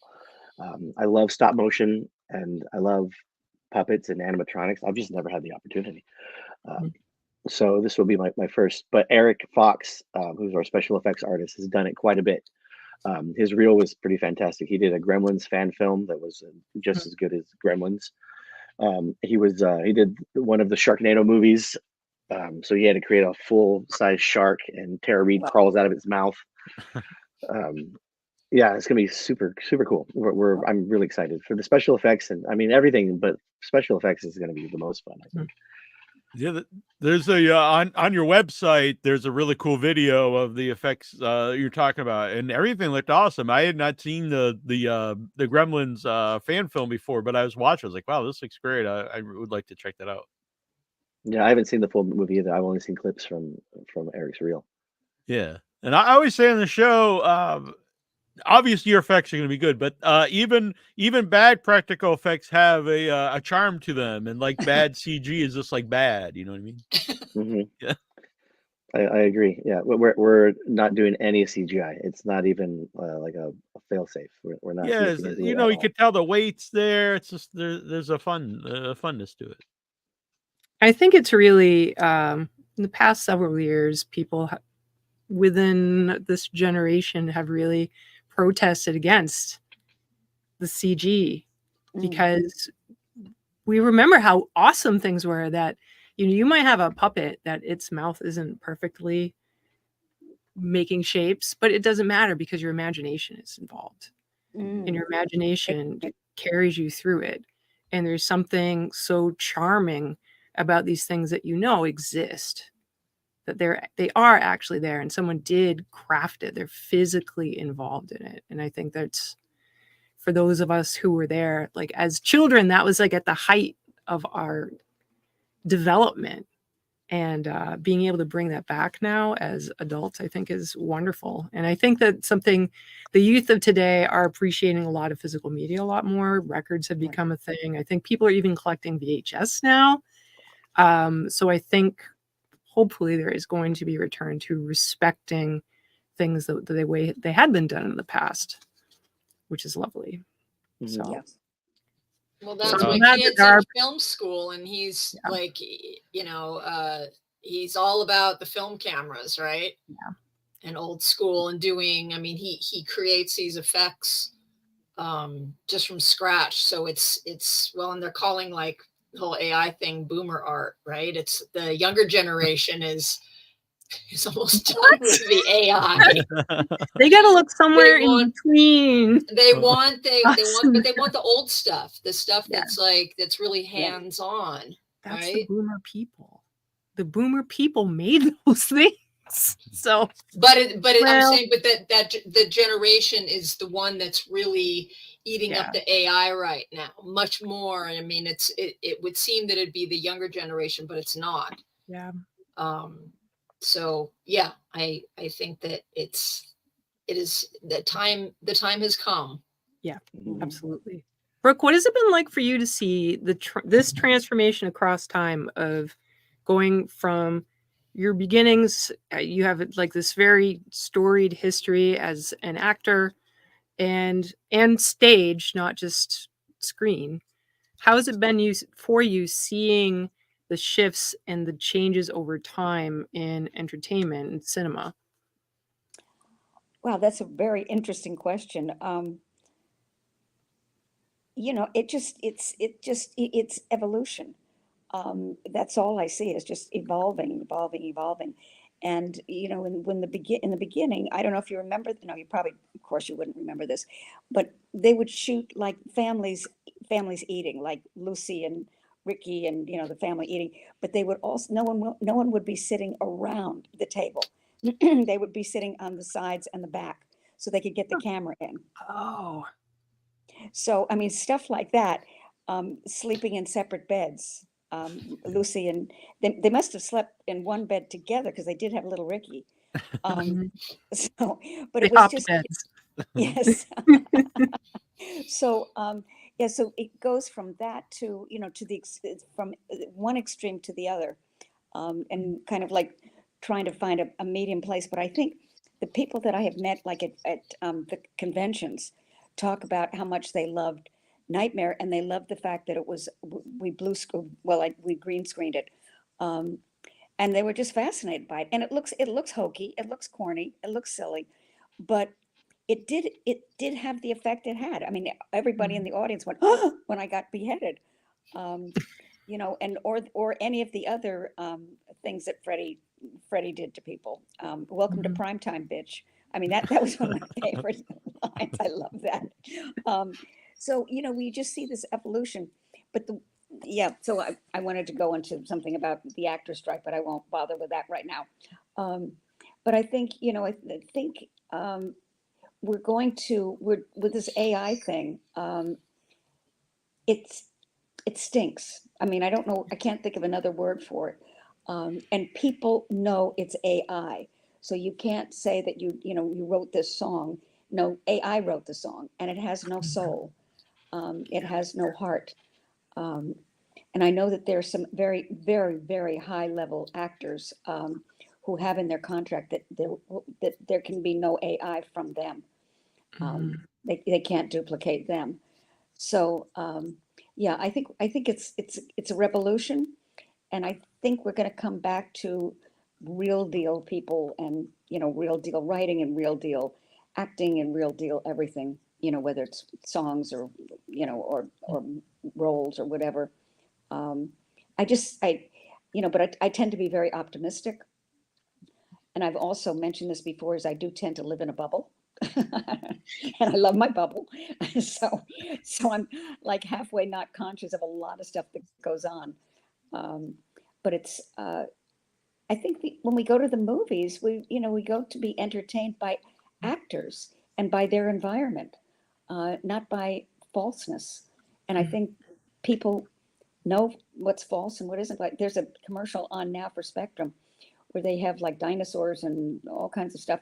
And it's just, every time I see that commercial, it bothers me. And there's a young actor in it who's absolutely wonderful. But it just, it's just like, I don't know. I mean, it's just, I don't care for it. And I don't think the public is going to stay with it for very long. Yeah.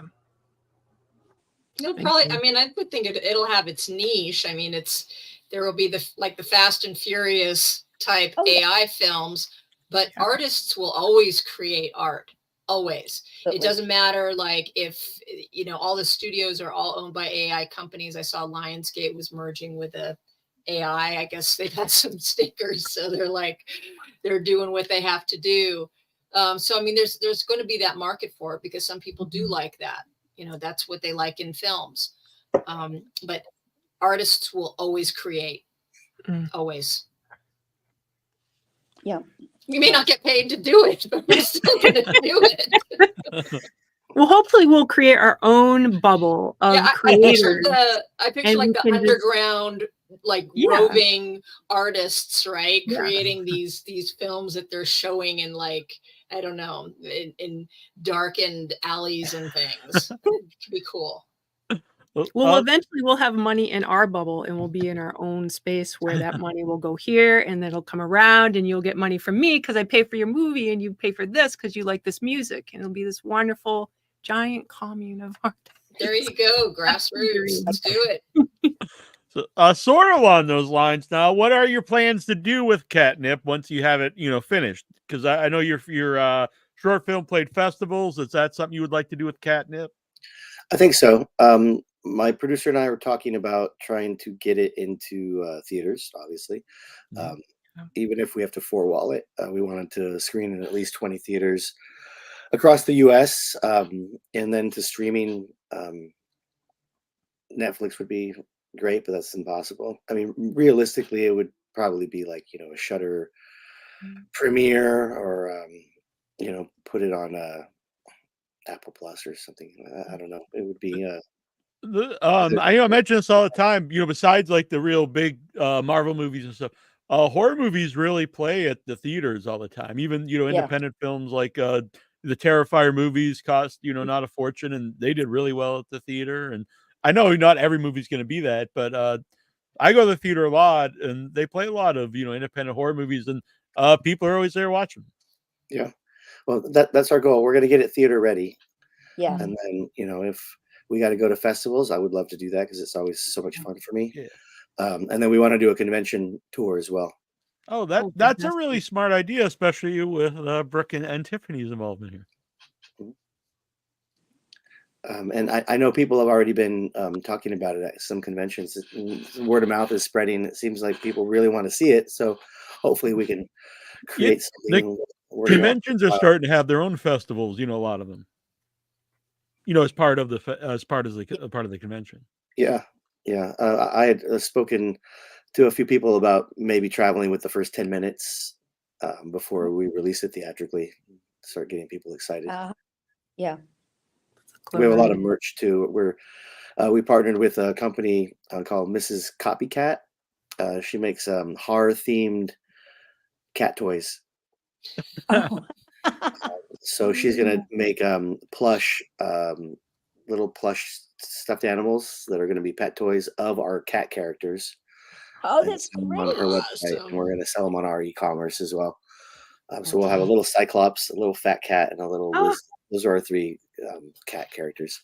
Oh, that's so cool. Yeah. I love it.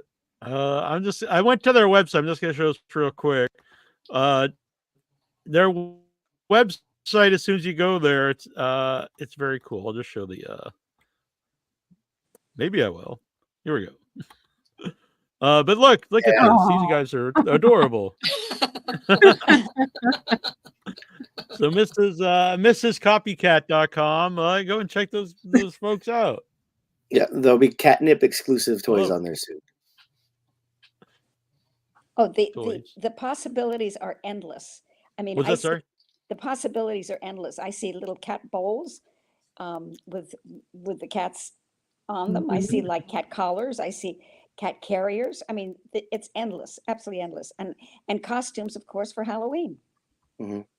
For people that would dress up as cats. Amazing. Yes. Yes.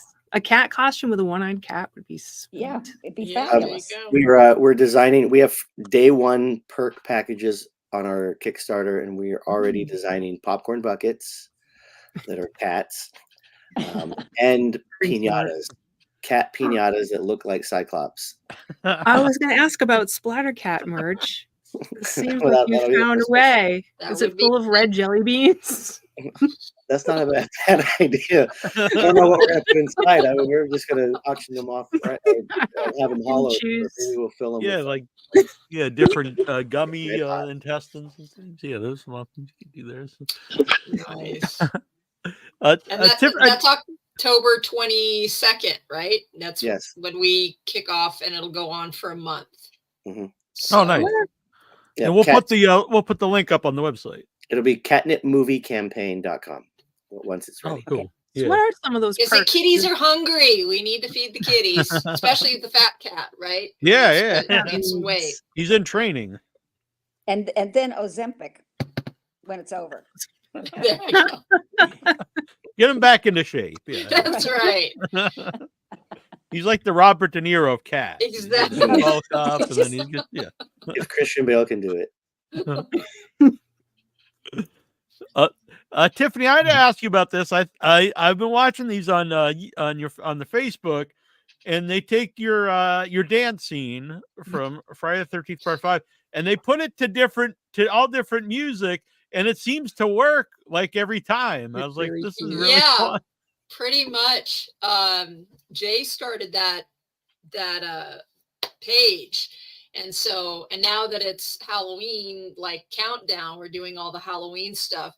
Like there was, I think my favorite was like Ministry Thieves was a really, really good one. Gary Newman Metal worked really, really well. And of course, I'm like Dragula and all those. So there's a lot of fun ones on there. And then we're doing some really silly ones like, Salt and Peppa Push It, and, the old Dragging the Line song. And so we're doing some fun ones, and we should probably do like Katrina and the Waves or something too. So yeah, anybody wants to go on that page, it's what is it? Videos of Violet dancing to Violet from Friday the 13th dancing to other music. The very first time I watched one, I honestly thought, I don't remember the song being in the movie, and then I realized that they were, it's fun. It's fun, and requests are being taken, so you can put anything up there. Roy Orbison. There you go. Oh, I like we got to do some Roy Orbison for sure. Yes, yes. I love Roy. Yeah. Pretty Woman. Yes.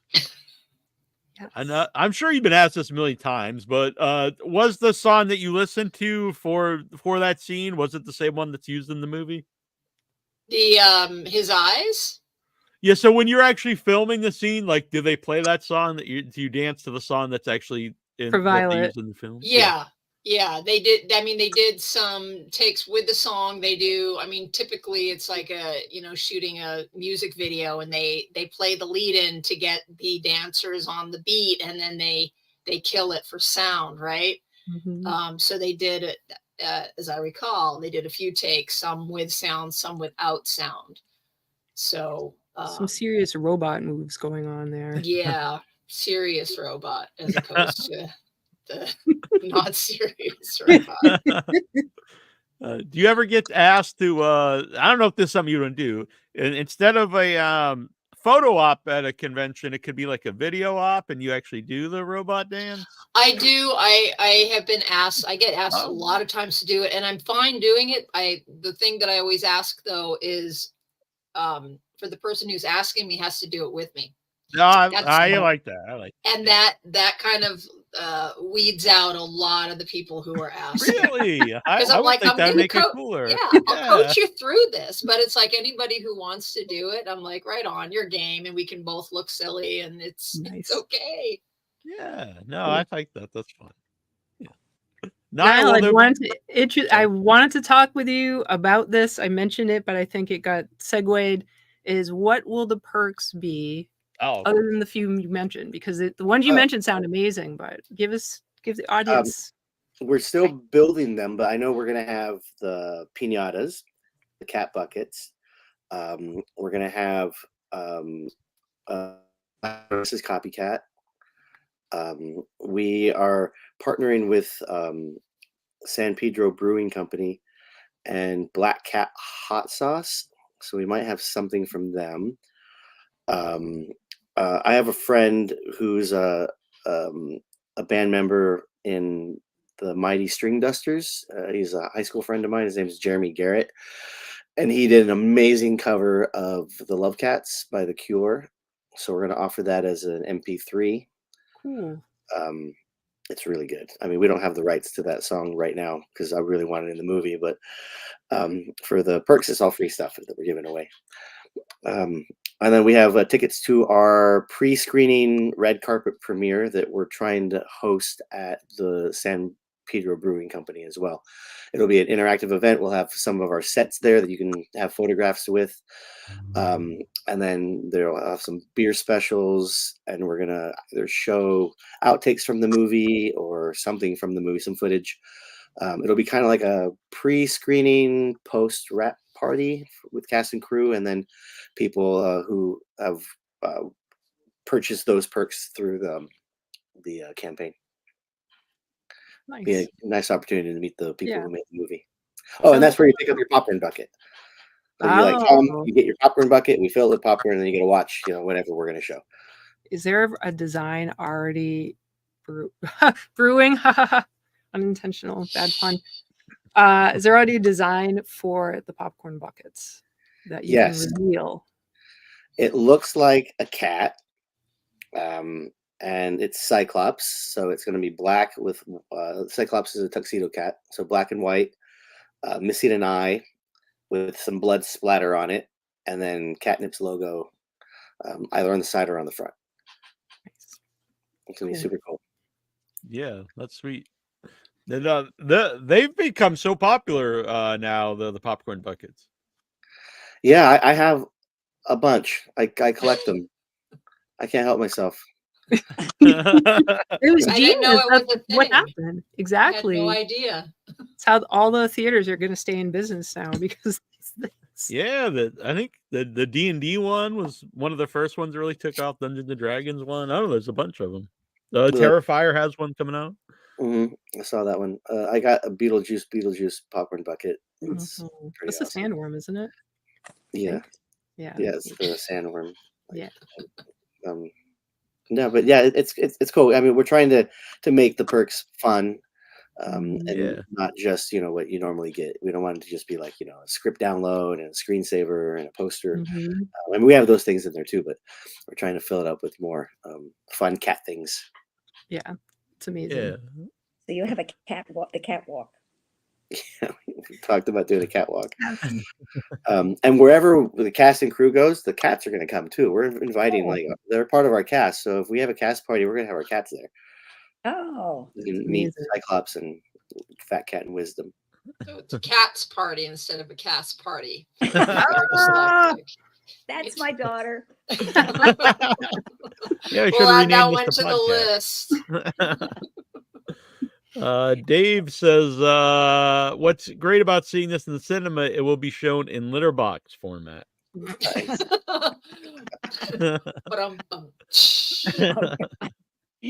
down that road.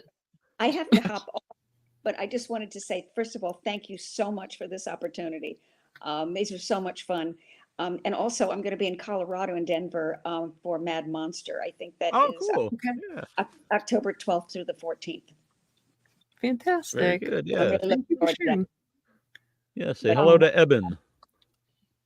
To Evan? Eben, he runs it. Eben McGar. Oh, so, yeah. okay. I never get to meet the promoters, unfortunately. Oh, okay. All right. Well, don't. They're always running around. He's not that cool anyway. No, I'm just kidding, but- I'll try to find him. Okay. Goodbye, everybody. Bye, Brooke. Bye. It's great meeting you. Thank you. Yeah. Bye. How do I get? Oh, I'll take you out here. You'll take I me know out. it can be awkward otherwise. Yeah. Okay. All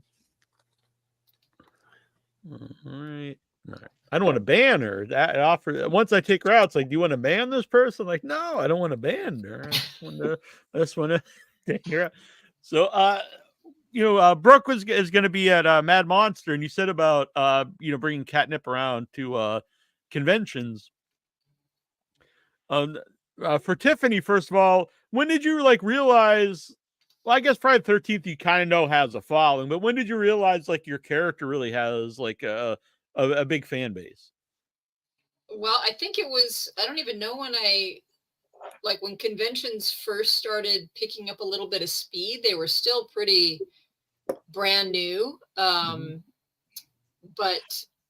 it's when the video was posted, like the dancing video, and I started seeing that people are liking this. I was kind of shocked because when it came out, it didn't receive a whole lot of fanfare. So I didn't really think anything of it. Again, at the time it was a job, it was some work. So, but going to the conventions over the years, it's amazing. And I always feel good when people are when they were kind of the awkward kid in school or whatever, and there weren't a whole lot of characters like Violet at the time. Hollywood has since gotten hip, and now you have almost every production has people with colored hair, piercings, tattoos. It's pretty normal right now. But Violet, people thank me for having this character that they could identify with, right? And it really helped them because, and again, a lot of the horror community were kind of introvert or socially awkward, and Violet really gave them kind of this identity. Yeah. So, it's really cool. And it's this little low budget horror film, but it brought that character brought a lot of joy and just comfort to people because they didn't feel such an outcast, or they felt okay being an outcast. They felt okay doing that. They didn't feel oh, look at that weirdo. So it's been really cool to watch the whole Violet phenomenon. I love it. Did that change how you joke? Sorry? She wasn't made a butt of a joke. Sometimes you'll see those characters that are a little off, and then they're a source of humor. Well, that was when I did the You Again, right? It doesn't bother me now, but again, that was 80s humor. That's what we did. We made fun of people based on the way that they looked. that's kind of a constant throughout the 80s. And that was my character in You Again. I didn't really care because I'm like, I'm goth and I'm freaking cool as fuck. like I don't care if you're laughing at me. So, but now it's different. We don't do that anymore. We don't make big jokes about the way people look. So yeah. So again, people found that identity with Violet. Did that change how you thought about being part of the Friday the 13th Part 5? Like, I don't know. I'm not saying you weren't like proud of the movie, but did that change like how you feel about, being that character when you found out, that it means a lot to people? Not really, because I mean, it was, and I say, I say that it was just a job and all that, but I don't mean it like like that. Because it was very cool, because again, we had all that autonomy on the shoot, and I got to pick my clothes. They wanted my hair like that. In fact, they love my hair, and they wanted to send me to a hairdresser to make sure it was even more perfect like that. Got to choose the song, so it was actually quite a perfect job in a lot of ways. And like just working now, it's very, very different. It's a lot more, I don't know, hierarchical and, and the business. I just feel like it's a lot more about the business of the industry now than the actual soul of the projects, which again is why I'm really excited to be part of this, because this project has got soul. And I love all the people that I'm working with so far. Our production team is amazing. I think we balance each other super, super well. So it didn't change my opinion has changed, of course, on the Friday the 13th. You were already proud of it, almost kind of heightened, I guess. It was like, it's cool because there were no characters like that then. So I was one of the few who got to be like, yeah, this is what's happening as far as the alternative scene. It's not what Hollywood thinks it is. It's not Kiss makeup and Pat Benatar, and that's not it. What I did there was authentic, and that was it. So that hair was sweet. Yeah, the hair was, and it's so funny. I see so many women with that hairstyle now, and I just kind of laugh like, wondering if maybe they were inspired by it or whatever. Awesome. How long did you wear it after you're done? Well, I'm one of those people who likes to, like, once I like perfect a look, I have to totally tank it. Like I did black dreads for a long time, and when they got absolutely perfect, and I've got really thin, fine white girl hair, so it was tricky. But once I got them perfect, I cut them all off. So I think shortly, because I think at the opening night for Friday the 13th, I was black. Not me, black, but my hair was black. Yeah. So, so I don't think I had it for long after that. I think I was ready to just change it all again, tear it down, something new. We need pictures of your hair over time. I want to see them. I'm all about hair experimentation. Yeah, but we weren't as well documented. Yeah, that's true. Yeah. Now you can go back and you have like I've got multiple pictures of myself every day for the last 10 years. True. But, yeah. That's true. When I was a kid, I don't have your food. Yeah, exactly. Here's what I ate for lunch every day of my life. Yeah. No, but he really does take multiple pictures of himself a day. That wasn't a joke. I believe it. I'm no judgment on this end. It's okay. It's all good. It needs to be documented. Not. I do wish I had. Speaking of catnip here, I do wish I had a phone with the camera, not a rotary phone. When I had a lot of pets, because I would have way more pictures of my pets. I had the same cat and dog for over 20 years, and it was really hard to get a new cat or dog after they both passed away the same year. And but I don't have many pictures of them because I just had to have like Polaroids or whatever. Speaking of, Nyle, you made this movie. You're making this movie. Do you have cats? I don't have cats. I'm on the fence about how I feel about cats. He's gonna get a cat. He's gonna adopt one of the cats. I told my wife that I'm like, by the end of this movie, we're gonna have a cat, and she's like, good. Kids want a cat. That's they so want interesting. a pet. So when you made this, go ahead. I was gonna say I like dogs. We had dogs. We had a French bulldog, Boston Terrier mix. His name was Dexter, named after the TV show. Nice. And then we had a English bulldog Boston Terrier mix, and his name was LaFleur. We named him LaFleur because he had a little Hitler mustache. Nobody ever got that joke. And then they both passed away. And we haven't gotten new pets since, but I have a feeling it's going to be a cat. Yeah. You had stumpy pets. Yeah. Yeah, I guess we did. So when you were writing this, did this came from a place of cats are disturbing and unsettling? Yes and no. I mean, I've always felt that way. I don't know why there hasn't already been a killer cat movie. I think it's just like it should have happened in the 80s. I think maybe people kind of like thought it did and it didn't, or something, because it just There's never. no talented cat herders then. No one's skilled enough to train the cats. Well, there are some cool movies with cats in them, but not where cats are like the villains. There's Pet Sematary.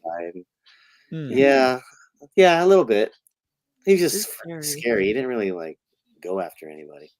The little kid in Pet Sematary was the I want to play with you. Yeah, Gage.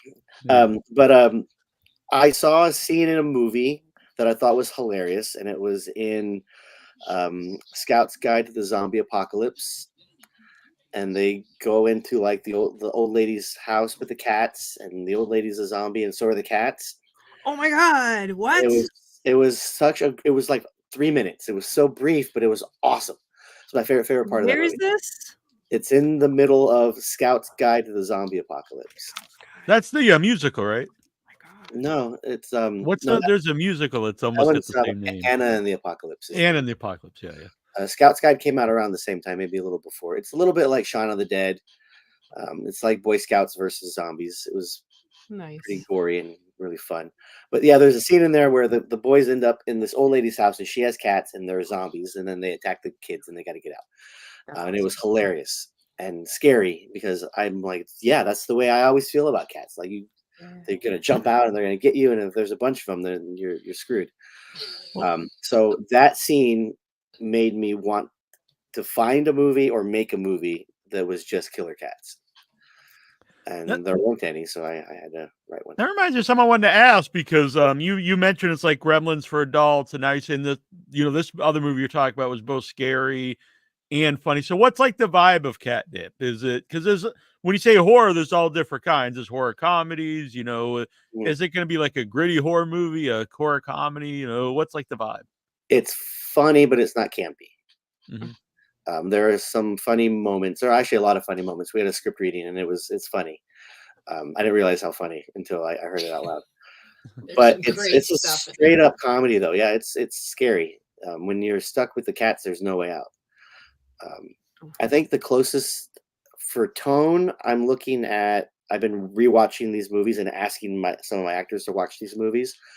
The Lost Boys, Fright Night, Gremlins, obviously.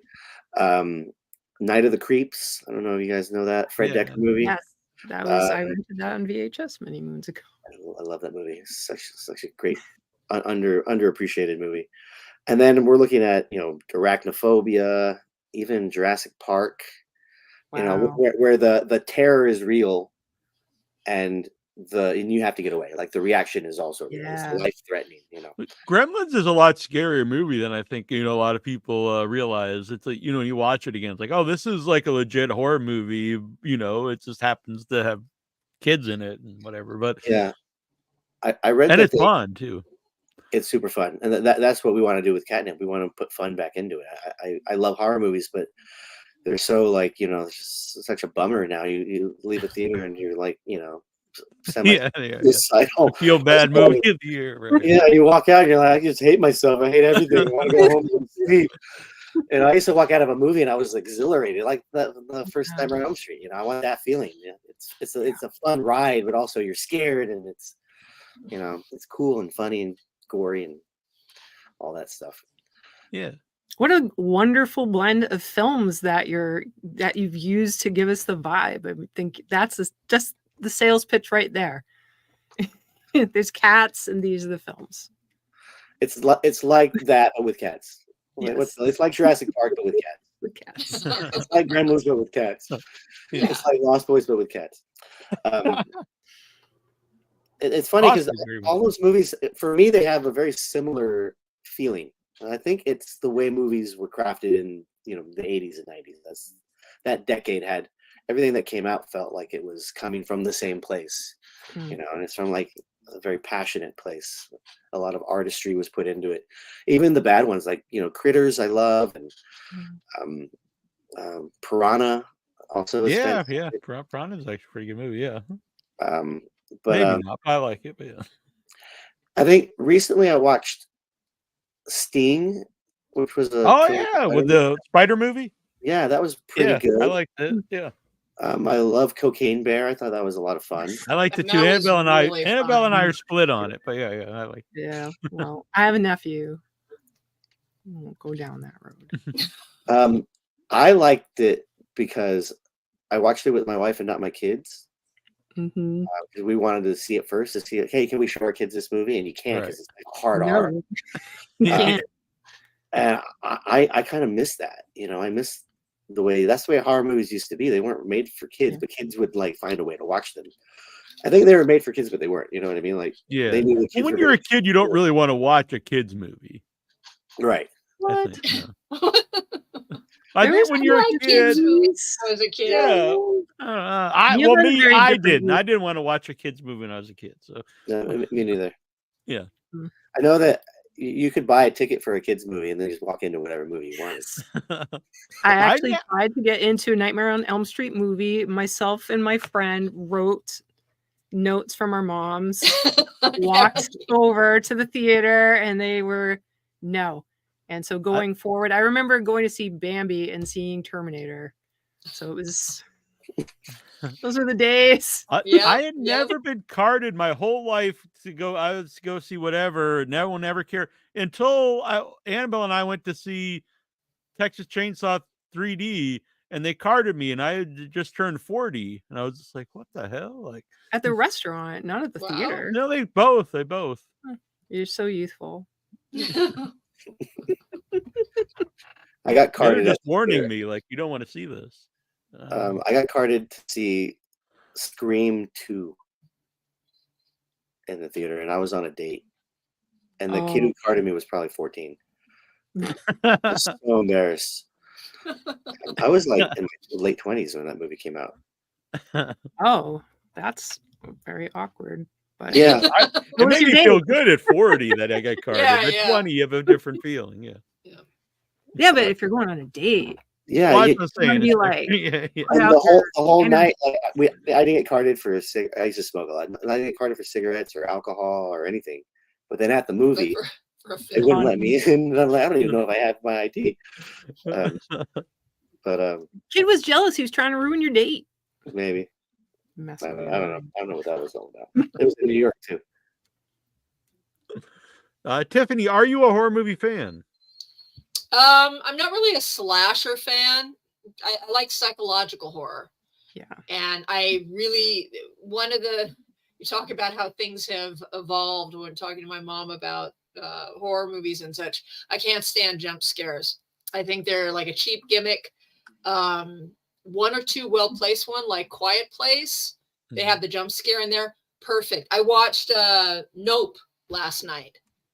Yeah. Oh, awesome. yeah. And they have one jump scare in there, and it's perfect. But these films that are like just putting them in for the sake of them, because I don't end up watching the film. I'm like this the whole time. I'm like waiting because I know the formulas pretty much for jump scares when they're going to happen, but still I'm just like, I can't watch because it really, like, I'm that person who's freaked out by a popping balloon. Like, I startle really easily. Hate jump scares. So I mean, that's a nice thing about like the 80s films, like Halloween and all that. There's like no jump scares in these films. I mean, they'll do a surprise thing, but it's not that, like, you know, you feel like you're having a freaking coronary event. Like Michael Myers being in the sheets. That's fast, but it's not the same. Yeah, and people, or there'll be a like something that'll come out quickly, but again, it's not that same really calculated, manipulative jump scare where there's just this abundance of them. So that's kind of turned me off of a lot of horror, because I do really love horror, and I don't really like, I was a huge American Horror Story fan. Huge, loved it all. And then I think it was Coven where it started getting really, again, the gratuitous kills. I'm just like, oh, come on. Like Criminal Minds, I was a huge fan. And then they had the one that started, the show had been on so long, they had to come up with these really innovative ways to kill people. And there was the one where the perp was turning people into marionettes. And I was just like, oh my God. And there was another one where they were like, the guy was cutting off like pieces of people and sewing them back together incorrectly. Like you'd have a leg where your arm was and stuff. And I was just like, oh my God, like, give me something that I can like, that's relatable. Give me something that's going to make me not want to like get up and use the bathroom at night. Right. Like I can't relate to it, but I applauded Nope last night because it had like the one good jump scare. I was like, that's how you do it. It was beautifully shot. Yeah, so I really like that because it's, you know, again, it's the season. So I kind of like to want to watch a horror movie every day until Halloween. But it's like I look at them and I start them and I'm like, oh no, I can't watch it because it's, you know, as soon as the music starts and they start like there's a mirror or, you know, something like that. I'm just like, here we go with the jump scares. I am an avid Mike Flanagan fan though. Like absolutely love his stuff. So his horror, yeah, like Haunting of Hill House, Midnight Mass. Midnight Mass is great. Midnight Mass is excellent. Yeah. Chef's kiss on those. But I like really character driven psychological horror. That's more my thing. And Catnip is very character driven. Like I love all the characters in this, even the ones, because it's like there's so many horror movies where you can't wait for a character to get killed off and killed off good because they're so annoying. And even the people in here who are kind of like annoying are really lovable in their annoyingness. So it's I mean, maybe that's just me, but I think like my mom said the same thing. The characters are really, really likable and well developed. Because, you know, you have this kind of short time frame. You know, my husband's saying that I'm spoiled from watching these series where you get this like long drawn out character development. And I'm like, no, you can do it in 2 hours. Yeah. You gotta be able to be a good writer and you need some good actors. But like, yeah, the characters in Catnip, I think they're all awesome. So there's that. Yeah. No, I think that's important because then you, when things happen to the characters in a horror movie, then you actually, you know, are into it. You care that something's happening to them. Yeah. Yeah. There's some great moments in this where it's like, it really like, I had a couple scenes I'm like, I had tears to my eyes. So, so hopefully that translates onto the big screen because it's a great script. I just want to mention, thank you. Go on, sorry. Oh, I was just going to say with Nyle, I think the movies you mentioned has that with the characters too, that they're not always, sometimes maybe they are like, they have parts of their personality that you don't really, but they're like real people, right? And people aren't perfect and people that you care about are not perfect. And these quirks and things about them is what makes them endearing. Yeah, and it's important. I think it's really important to keep that in your script as well. The script's gone through probably 12 rewrites since I got a producer on it, My producer's Rob Margulies from Different Duck Films. He's great. So we're working together. I'm also a producer on it, but having other people collaborating on it, there are a lot of opinions on what you have to keep and what you can trim away. And a lot of horror movies now, because like I said, the fun's been kind of like just drained out of them. A lot of the first cuts or the suggestions for cuts are like all the quirkiness, all the little things that make the character feel real. You know, all the nuances, all the you know, that's, for me, that's what makes the movie work. Yeah. You know, you can't just pull out everything and just have the story. You also have to fill out the story with reality. You know, and I love Quentin Tarantino. I love David Fincher. I love Paul Thomas Anderson. I love these directors that care about their characters and let them just be. You know, two people in a car talking for 15 minutes can be a beautiful thing. You know, yeah, that could be a 2-minute scene, but it's better if it's not. You know, you can really get to know somebody for a scene that you can literally just, it's like, you know, in Pulp Fiction, you have two characters driving from one scene to another, and the car ride it could have been, you know, a wide angle from the street to see where they're going, and then cut to where they're going. You don't even have to get in the car, and you go in there and they're not even talking about anything real. I mean, it's real, but nothing for the story. It's not moving the story forward at all. What a Whopper's called in different countries. Yeah, it's beautiful, because by the time they get to where they're going, you know exactly who they are. Yeah. And the director and Quentin Tarantino knows that you spend that time with those characters, and it's important because once they get to where they are, you understand who they are, and then when you figure out what they're about to do, there's this crazy juxtaposition, because those aren't the same guys that were just talking about Big Macs. You know, now they're about to kill this entire room of people. And when they turn it on, like, now let's get to work moment, and they are now badasses. It's like it makes everything just full. You know, and I try to do that with everything that I write. So I'm happy that the characters are working in Catnip, and I'm fighting to make sure that they all have those nuances in the final cut. Luckily, I'm editing the movie too, so good. Yeah, it's going to be. They won't get cut out, but yeah, right. Yeah, unless I start, you know, debating with myself in the editing room, but we'll see what happens.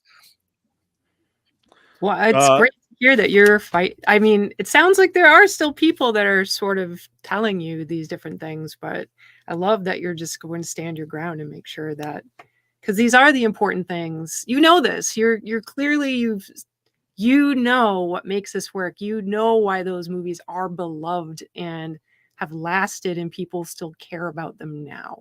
And I'm getting so super excited about Catnip. That's really cool. I'm very glad you guys are here. Yeah. So I also mentioned Christian Calloway is involved. We had him on the show a few months ago. A really fun interview. So I'm excited to see him in Catnip. He's a great character actor. I think he brings a lot of. He has a small part in Destroy All Neighbors, but he really makes that like a really fun character, really great part of the movie. Cool. Yeah, I'm super happy to have him as well. The role that he took in Catnip, he said it was on his bucket list. Oh, cool. Nice. I don't know. I guess it would be a spoiler if I said who he's playing, but you don't. But yeah, he's in our ensemble. We have a lot of great actors already. Lorelei Linklater is in it from Boyhood, Waking Life. Akihiro. I can't announce anybody right now, but we have some announcements coming in October that are going to be great. So yeah, the cast it's filling up. We're super excited. Yeah. How did Aki get brought into this? I'm just curious about that, because he's not someone that you hear about all the time. I wrote a part for him. Nice. Yeah, I directed him in my short. Well, how did he get involved in that short? He was in a mutual friends movie called Nipples and Palm Trees. I think I remember him posting. Yeah. It's not. It's a great name. It's not a bad movie. I know who directed it, and the person who wrote and stars in it, his name's Matt James, is hilarious. So they made it like on the cheap, and Akihiro plays like a work friend in it, and he steals every scene that he's in.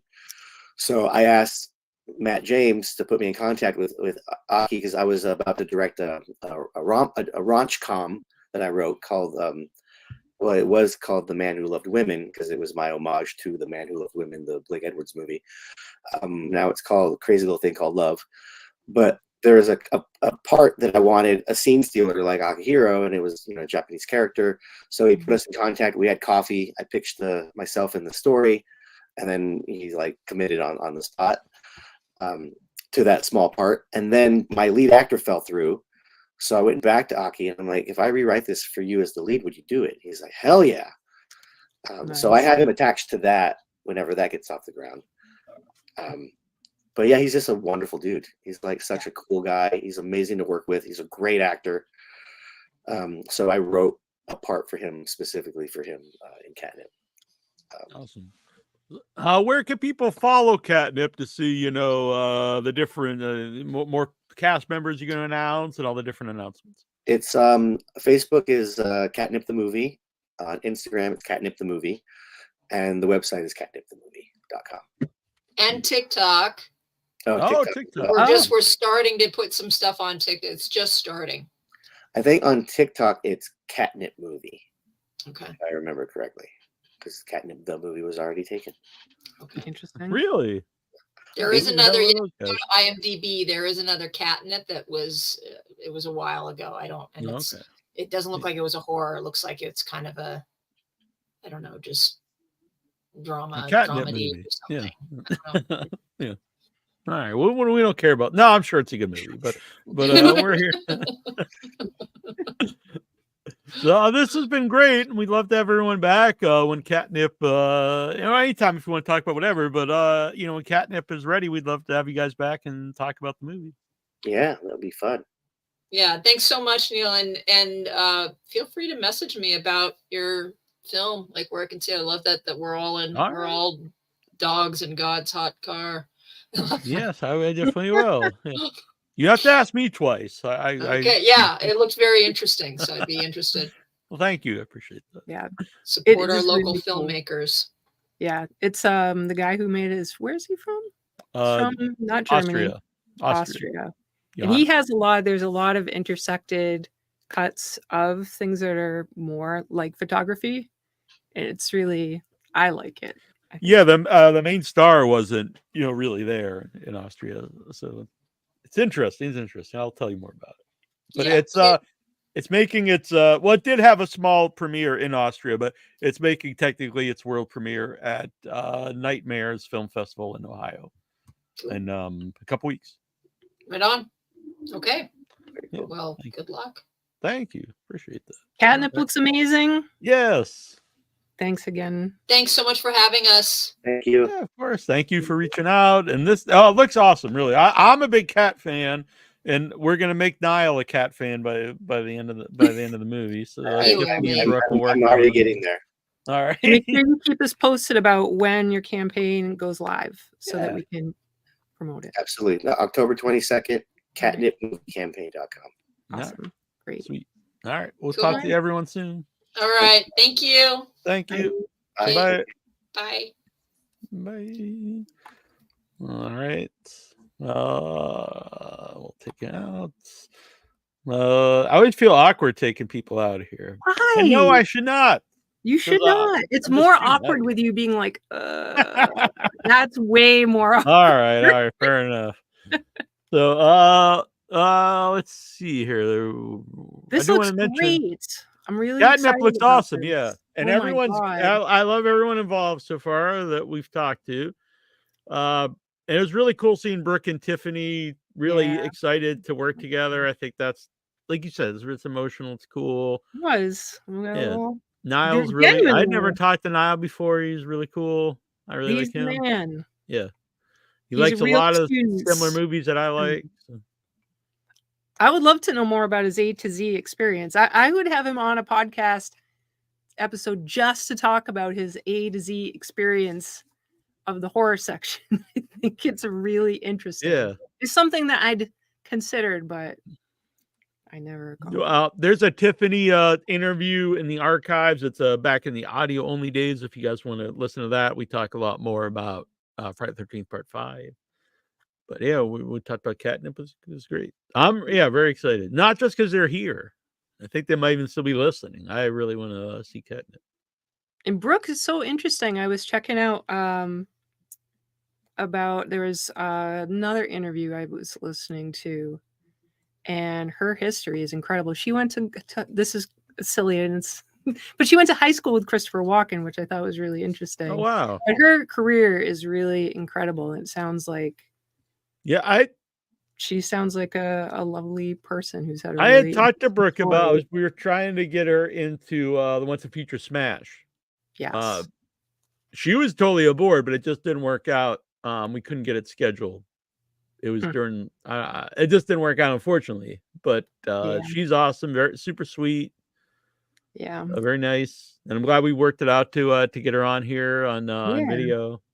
And you could tell, I know she's an actor, but you could tell she's very excited and happy to be involved in the movie. They must have really, I mean, just the three of them, and then we know Aki. It just sounds like they're going to have a lot of fun on set. And I know that's something that we talk about is if people have fun on set, it comes through. Yeah. Yeah. We've never met Christian, but he was really fun on the show. Did I meet Christian on the show? Yeah. It was a really good interview.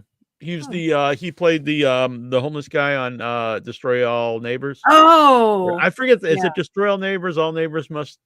It's not All Neighbors Must Die. I think it's Destroy All Neighbors. Maybe. The movie's great. It's on Shudder. Really, it's got a lot of effects and it was like a 2-hour interview. It's cool. So here is some self-promotion though. But Ohio Nightmares, Solvent is up for Best Supporting Performance in a Feature.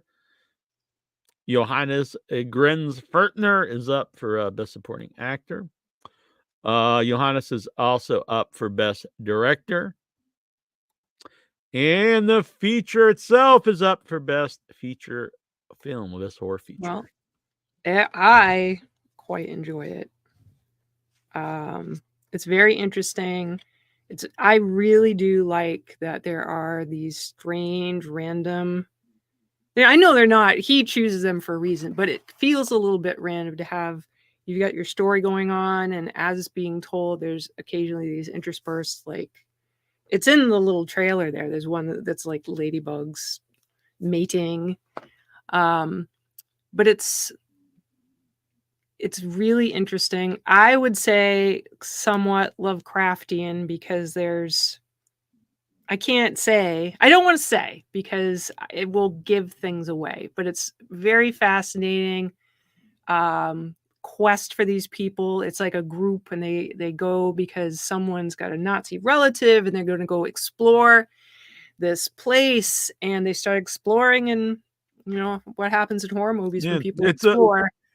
To me, it's the movie's really about evil, and is evil a thing that can possess someone? I mean, well, this is talked about. We'll actually have Johannes on the show soon to talk more about the movie. There we go. So I produced Solvent, which is very exciting. It was a cool experience to be part of. Yeah. And for people who've ever seen my short film, Umbilicus Desidero, Johannes plays the surgeon. This is the surgeon. Oh my God. I didn't make the connection before. That's funny. Oh, really? So yeah, I don't know why. I think it's just because I haven't seen it in a while, and I met him after I saw it. So you always talk about producer things. What did you do with Solvent? So I doing so just involved in a lot of the decision making on some of the cast, on the main star of the movie. Helping getting into different festivals. Not so much on the creative end in Solvent. So that's why I always ask people when they say a producer, because I do think sometimes producer gets overlooked. I think a lot of people have the idea that a producer is just someone who puts money into something. And that's not always. So it's many different things. So on producer on Once a Future Smash is very heavily involved in the creative end of it. Co-writer or however the term is, but I wrote a lot of the jokes for it, set up most of the horror people in it. That was heavily involved, from the beginning throughout the whole film. Solvent, even in it, yeah, in it. It's so fucking funny. When you're under that sheet, Jesus, that's funny to me. There were so, I won't say her name out there, but she wanted to cut that out of the movie. But it gets a good reaction. It's so good whenever we play it anywhere. But this was thank you, Johannes, for including me. It was I had never been involved. I've been involved in movies, but this was a different involvement. I was part of like different meetings and with some it was a weird experience. It was a very cool experience, rewarding experience. Yeah, Johannes is a good guy. Excellent. Solvent, good movie. So he'll be on soon. Yeah, we're gonna try to work it out to have him on before the premiere, but I think that's in 2 weeks. We're trying to work it out that I'd be there, but I just don't think, because I'm getting my wisdom teeth out, I don't think I want to fly right after that, so it's probably not going to work out. Huh? Why? Why what?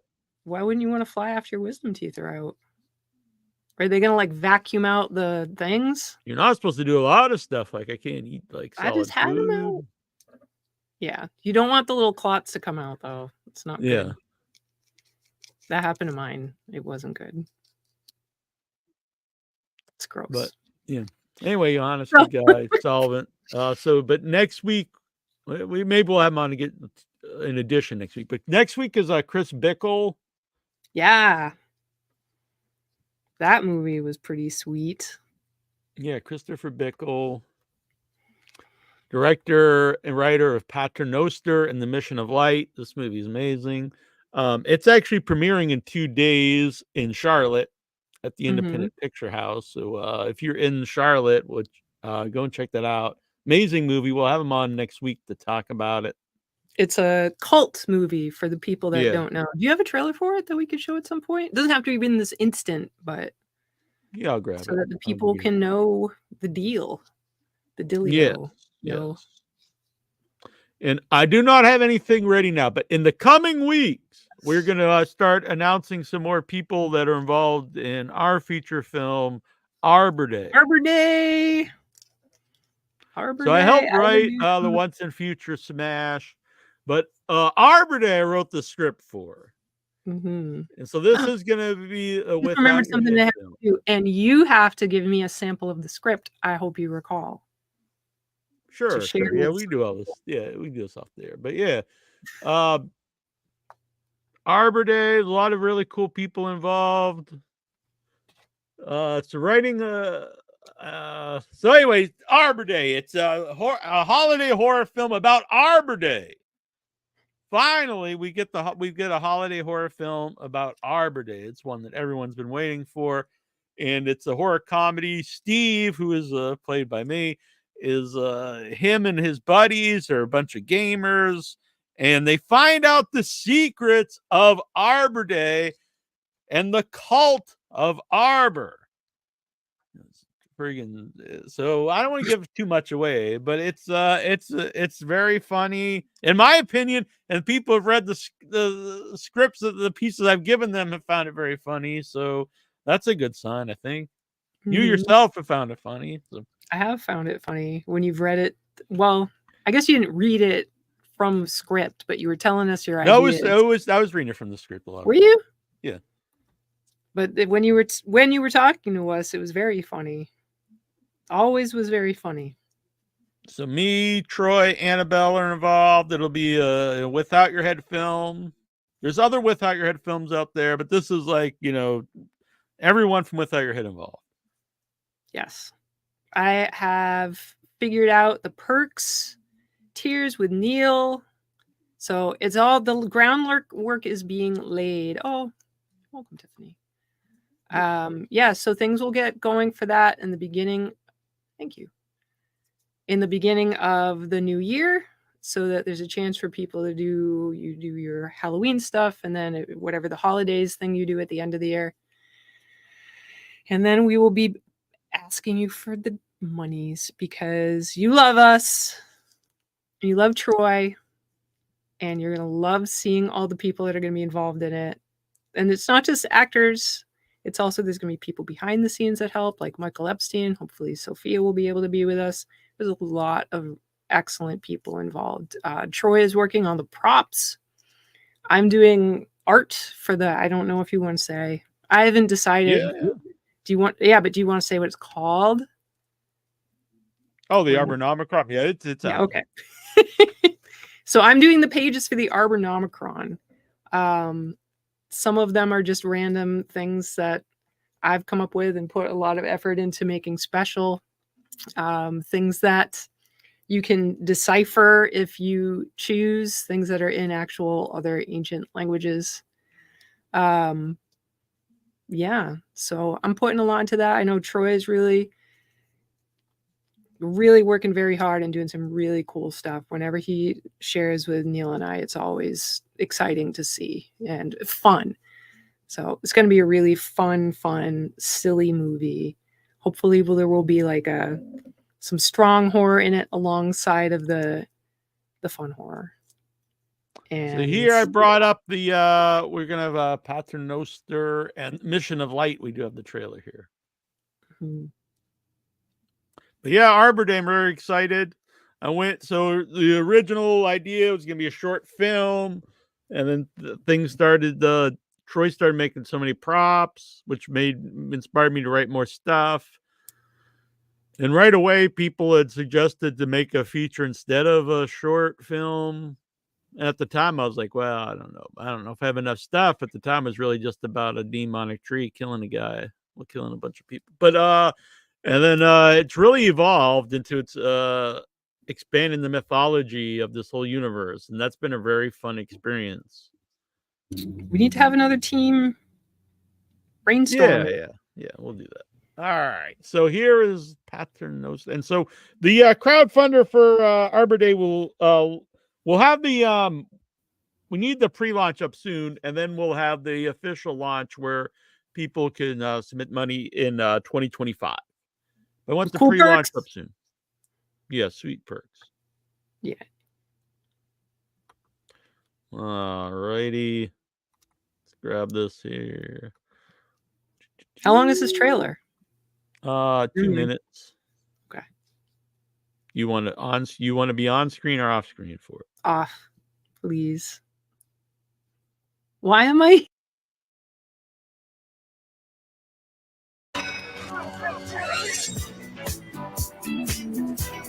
Do you know what this is? Yeah, Paternoster, Mission for Light. Major on this item for me.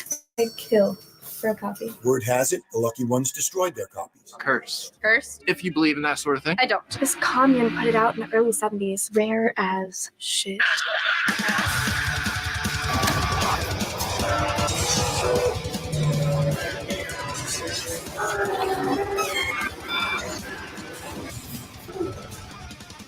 No one has had any contact with anyone from the Mission of Light since they disappeared in the mid-1970s. Paternoster is still alive.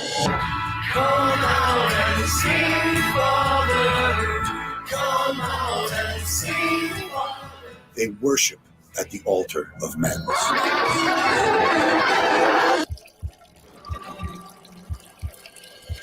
Look at these white people.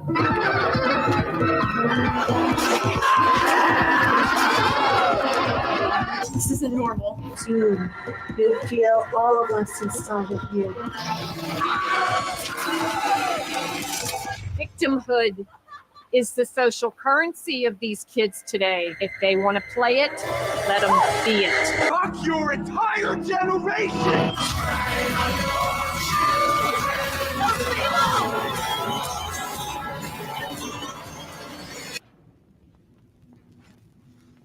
Fear is incredibly powerful.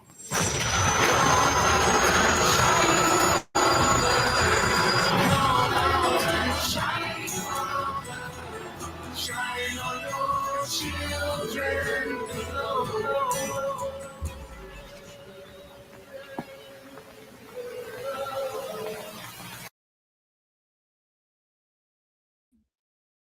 Aha! So yeah, that looked great. Oh. It's a great movie, so check that out. Yeah, really a lot of fun, really strange. Interesting. I love Yeah. the woman who has, I won't say more, but I love the woman with the dust. I thought she was interesting. Like there's different figures to the cult. They have very specific roles. Sometimes you just have a cult leader and a bunch of assholes following them, but it was like a layered group of people. It was pretty neat. And random people. Those two dudes were interesting. It's kind of like I want to know the backstory of the whole thing because there's clearly more to that. Yeah, the short film that we played is kind of like a prequel to the movie. We played it at Severed Limbs. It was great. Oh. Maybe I didn't see that. I'm not always able to. No, you had missed it. I showed it in the first block, I think. What a bummer. Well, maybe yeah, we saw a short read, Severed Limbs 17. Oh, Love it. By the yeah. way, I do need to make. We announced the winners, but I don't think I ever made their trophies. But I have. That was during the time when we were trying to film the movie in October, and it was crazy madness. But anyway, that looks cool. And then in the week after that, we're gonna have some guests on from the Profane exhibit. Profane exhibit. Mm-hmm. Do we? I know. I didn't get to see this yet. I don't believe. I sent you the screener. Did you? Yeah. Okay. We have a link screener. Let me try to grab the guy. So we may have Amanda Manuel on, who the producer and who came up with the story, but we will have Michael Todd Schneider of Maggot Films. He will be on the show. Name some Maggot films for me. Well, he was in. I think he had a falling out with one of our guests. So he was in August Underground Mortem, and I think he had a falling out with the guy who made that. I'm sorry, I forget the guy's name. I mean, he's a really big director, underground director, Yeah. Fred Vogel. And because I remember we talked about it, because then Todd put out the Maggot cut of the movie, and there was something going on there. So I don't know all the details of that, but I don't believe they see eye to eye anymore. But he directed probably the goriest segment of Profane exhibit. Wow. That specific part. Yeah, so it's for people who haven't seen Profane exhibit, it was 2013. It was being made by a bunch of different directors, and it I don't know the whole story why it took so long to get it together and out, but Unearthed Films, Stephen Bureau's company, has finally put it out. This is a movie people had wanted to see for a long time. It had played at some festivals and like an unfinished cut of the movie, but was never available anywhere else, just like if you happen to see it at some festival. And so the finished film is finally been released by Unearthed Films. I believe the Blu-ray has like a ton of extras. I haven't seen those. I just seen the movie. But yeah, he has done the short Mana. Which is interesting. I now I'm think it's probably curious. the- Sometimes probably the things goriest of them.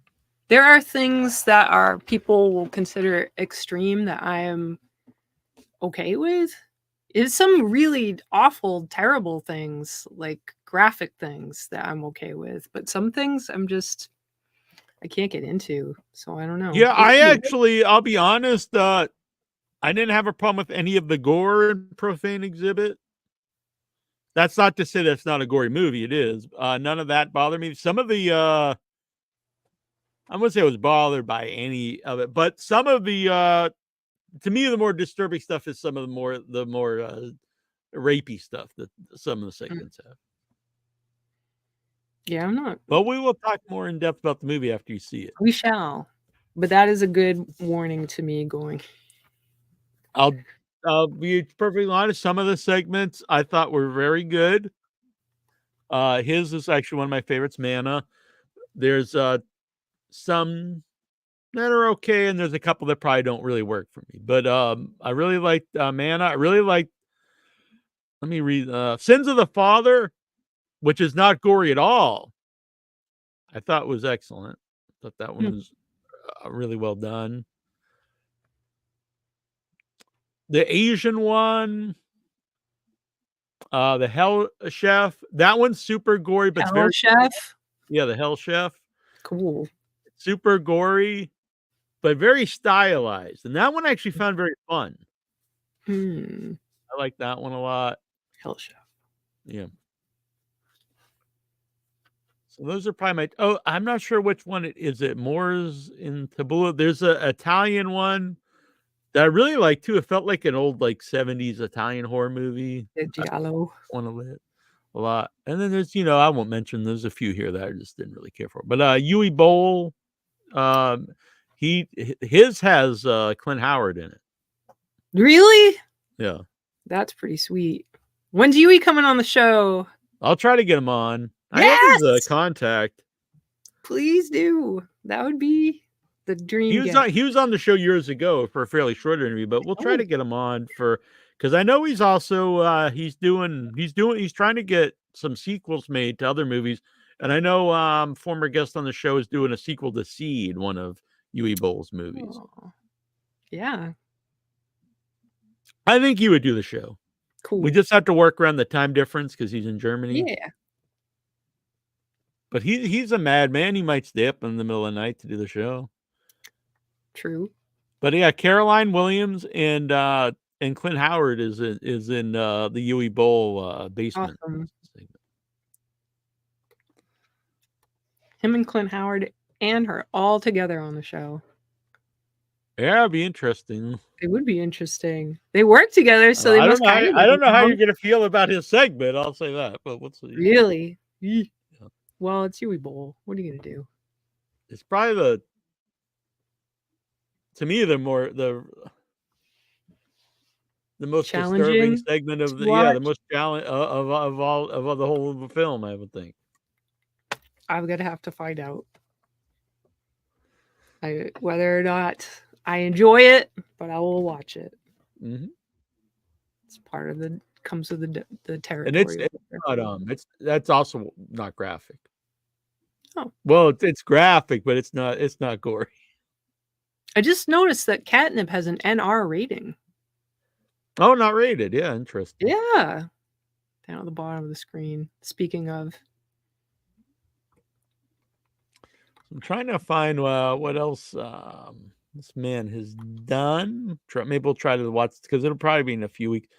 The Profane Exhibit, Grotesque Fantasies. Yeah, he was the one who put out the maggot cut of August Underground's Mortem. Mm-hmm. I know there's some ill will between amongst that whole thing. I like Fred Vogel, so I mean I get along with the man. So I'm not taking anyone's side. Beef, or is this real beef? No, real beef. Yeah. The Devil's Night, Opening the Mind. Yeah, I don't know. I haven't seen a lot of this stuff, so he looks like a crazy dude, but I'm sure everyone involved Can you share? Yeah. I want to see the crazy dude. Give me 1 second. Mm-hmm. There he is there. Whoa. I mean, he doesn't normally look like that. That's just, Yeah. The graphic for his film, his film company, but what? It's pretty wild. Yeah. So I'm interested. It'll be an interesting interview. I really don't know much about the guy, but guess you're gonna learn. Yeah. You seem excited about it. I am excited. He's got a new movie out. Pre-sales are live for his new film, Our Devil's hold on, All American Devil. There's a trailer up here. Let me play the trailer. Yeah. Really, if anything happens, they'll just say we can't monetize, and I could cut out the segment if we need to. So that's why you got to be here live, because every once in a while I have to cut segments out that YouTube says, hey, what are you doing, buddy? So be here live. Unfortunately, it happens a lot on the videos, even when they give me permission to play them. Really? You That sucks. On the music. So unfortunately, some of the, I think almost all last month's, the previous month, all the music had to be cut out, even though they gave me permission. They were like, nope. And I was like, okay. So I don't know what we're, we'll type it up here. All right. So here we go. Off screen. All American Devil. This takes me a second. Give me 1 second.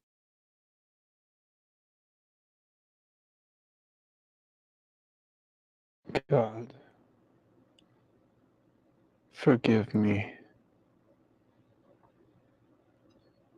on this very devil's night.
That looks pretty cool to me. Yeah. Yeah. Sometimes I'll use the moment, which is why I really want to be off camera, to like step away. Yeah. And I can still listen to it, but that was not when I could just listen to and peek around every once in a while. That opening visual is All right, terrifying. I'm really excited to have him on now, to be honest. Yeah, that looks really, really good. Yeah, I'll see if maybe we Really can get a copy of the movie to watch before the interview too. So you're saying who is Todd? I think that the bearded character was him in the movie too. Our Todd? No, the guy that's going to come on the show. Oh, okay. He was a bearded guy. I'm like, that's not Todd. Yeah. Either. Come on now, dude. Oh. Well, cool. Yeah, very scary. That opening picture is like, Jesus. Yeah. Captivatingly frightening. So this I is love it. That looks like legit artistic. It's him. Written, directed, and starring him. Cool.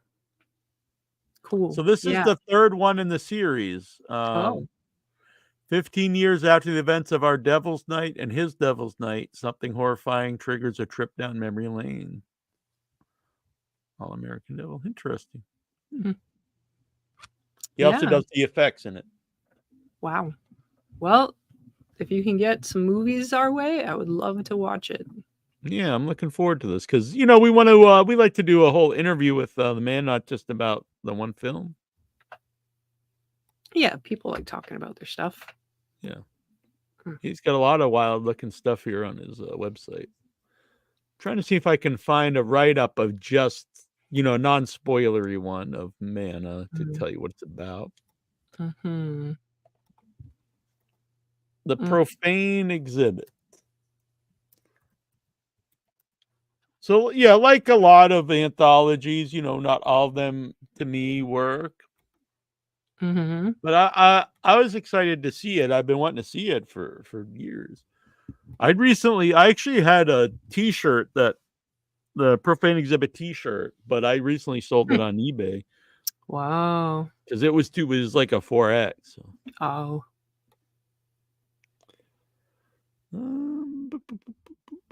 Yeah, I don't know if I can find just the write-up of just it.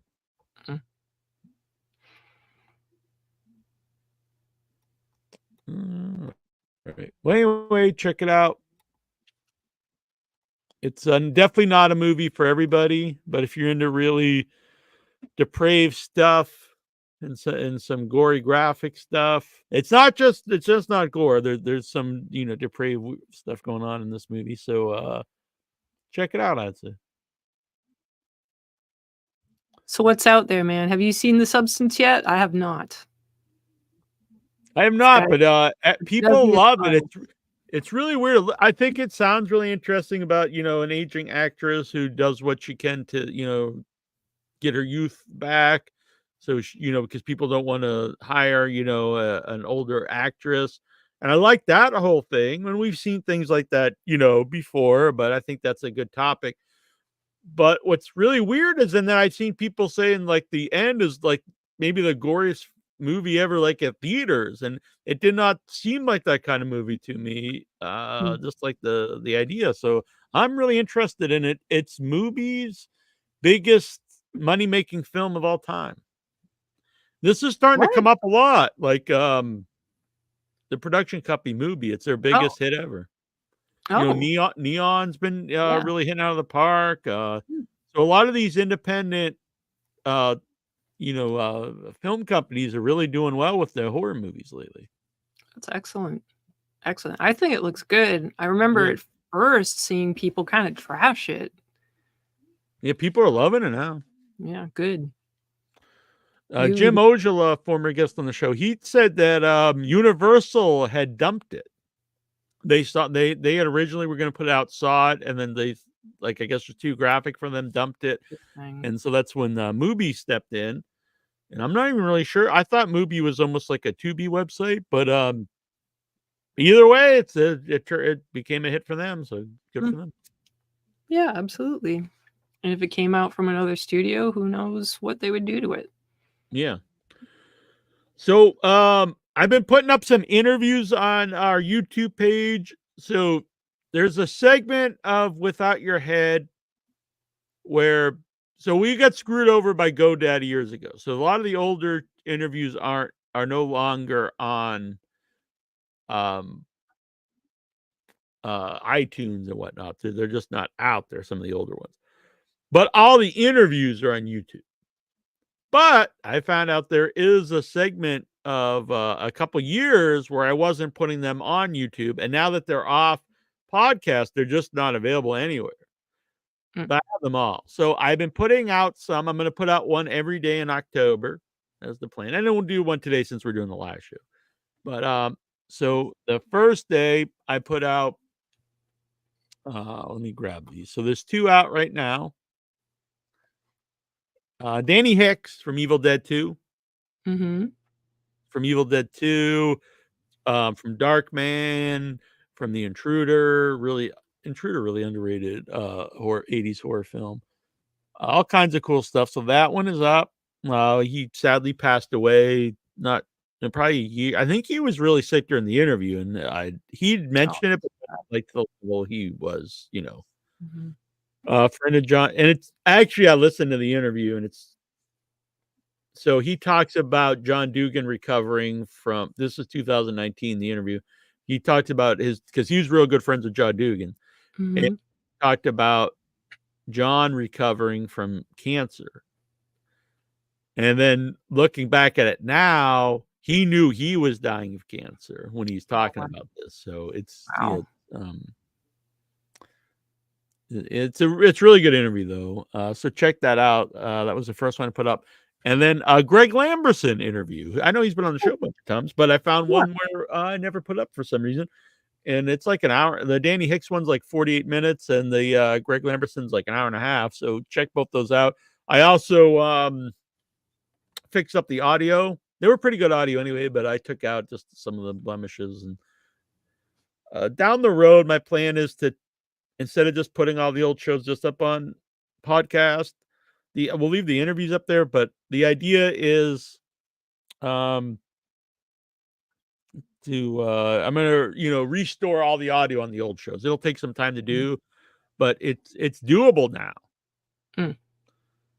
So I'm not sure what I'll do with them yet. I'm gonna put them somewhere where you can get them. It's not like you got to pay $1 million, but a few bucks a month to help support the show. And as a bonus, then you'll be able to hear complete episodes from way back in the day. Cool. Very nice. So that'd be fun. I also plan, but I don't want to do too much stuff now because I want to worry about Arbor Day. But I also have plans to do the same thing and put out a really good version of Our Dinner with Joel Reed, because with the better technology, which honestly it is AI, but it's not like we're. Well, you made the video. Yeah, well, it's AI as far as it's not like we're taking his voice and we're making something he didn't do. It's actually just taking out the background noise. It's cleaning it up. But so the idea of AI, like I don't agree with AI created art. Like, okay, we write a script and AI did the whole art, or AI, takes an actor and just recreates the guy. I think it's kind of gross, honestly. But AI, there are other elements you could do. Like you could use it on a picture to take out some backgrounds, and that kind of stuff's always been around, but it's just more advanced. So the idea of AI it's not even enhancing the art, it's cleaning it up. So we could do that. And then I also thought, I'll put some video into it, like when he's talking about different characters, we can pop up on screen. Right now, the Dinner with Joel Reed, it's like in segments, because at the time we were suspended from putting up like videos over 10 minutes. So, but anyway, the idea is I want to recut it, clean up the audio, and make it into like an hour and a half, like documentary kind of deal. But that'll be something I'll do not before Arbor Day. Far future. But it's doable now because of advanced technologies. So anyway, those will be popping up. I'll be popping up some more interviews. Some, actually some really big ones, to be honest, that will be coming up. I think the next one I have is going to be Patricia Tallman from the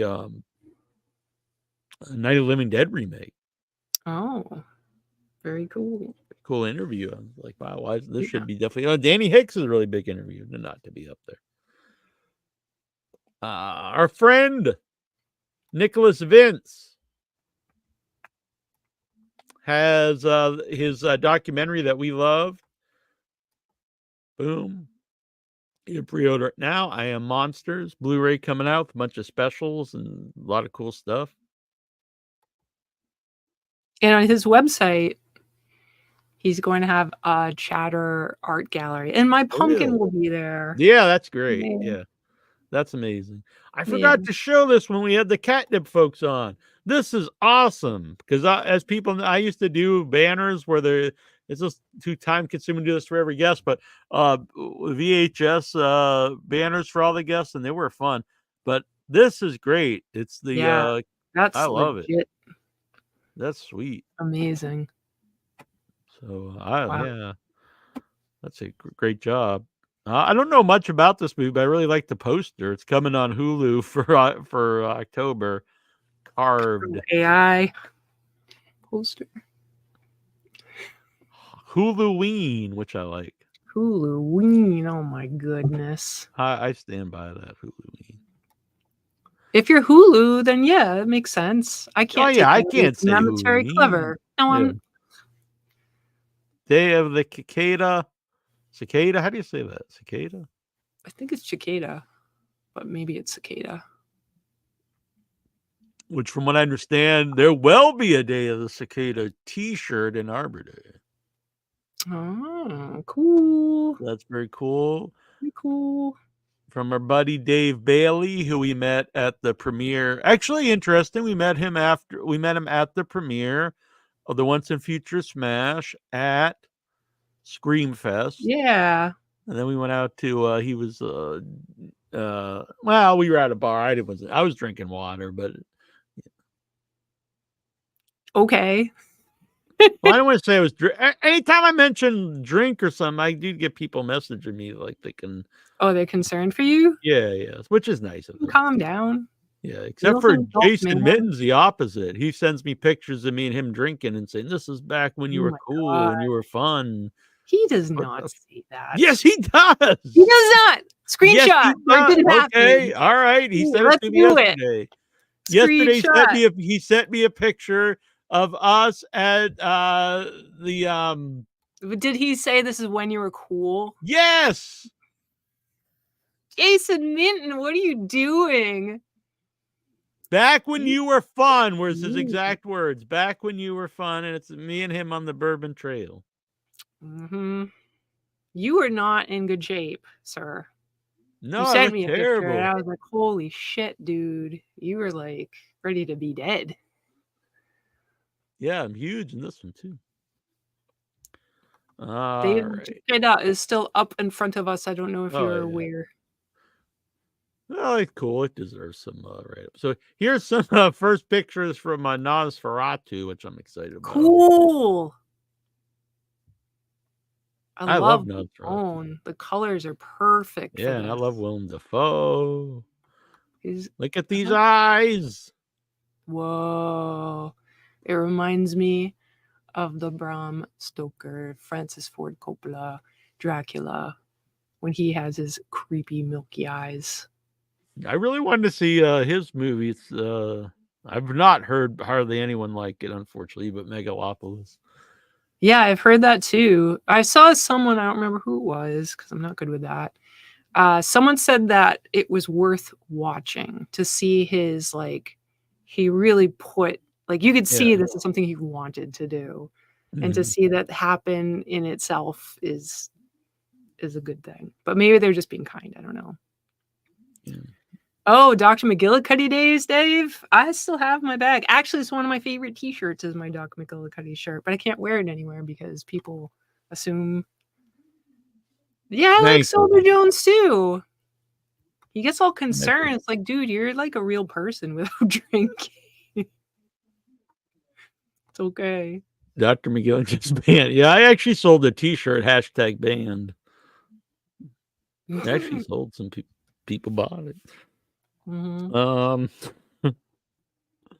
someone out there offered to buy some of my the bigger horror shirts if I sleep in them beforehand. Didn't you already wear them enough?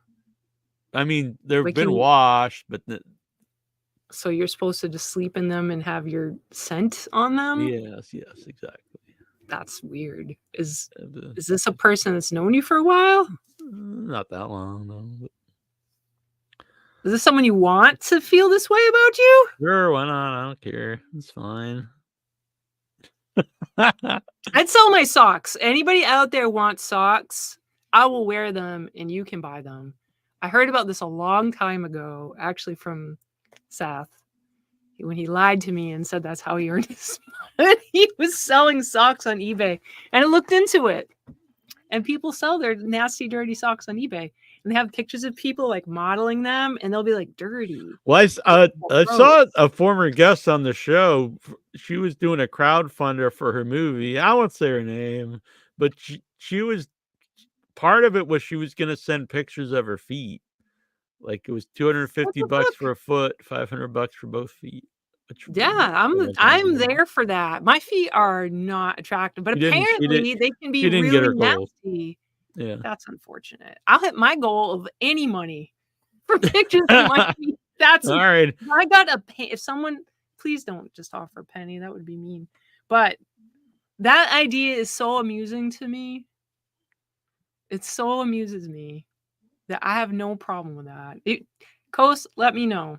If someone out there wants pictures of my feet and my socks and whatever, I do not care. That is it though. It's like mid calf down. If I got long socks, all right, but and I don't wear exciting socks either. I wear like men's I actually do wear, and I've found out. I know I've a couple times, but a lot recently is I get stopped a lot around town, and people will either ask how many miles I walk in, which is nice, but also people just know me as the sock guy. Used to be because you're crazy socks. Yeah, I wear a lot of. I used to wear the long compression socks, and I would get weird ones, but now I don't do that. But I still do wear weird socks. I probably have some on right now. No, I think no, yeah. Seriously, Chris Outridge knows. Sell my socks. I'm not gonna go out there. Used Arbor Day socks. What if I can get white tube socks and write Arbor Day, and I could draw a picture of a tree. It's the whole package. These aren't that. Maybe this should be a perk, Neal. Didn't Troy said he didn't like fish? I've got like fish. He didn't think he doesn't like them. He said that he's not enthusiastic about them. They're fish socks. The people are in support of this idea.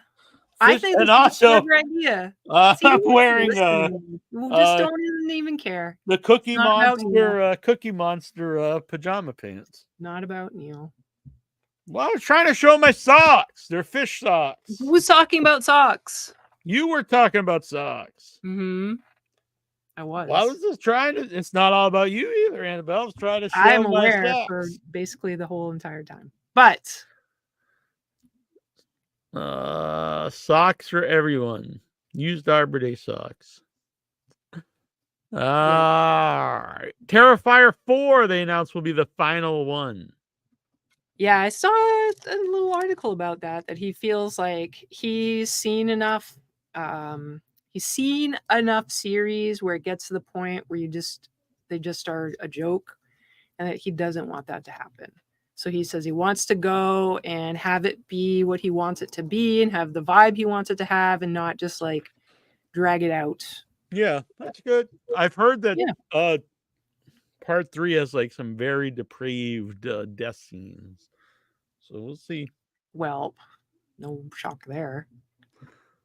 I have after seeing the second one with the woman that's just flayed. Yeah. I was like, holy shit. Like, that is memorable. Yeah. For someone that doesn't even have a very good memory.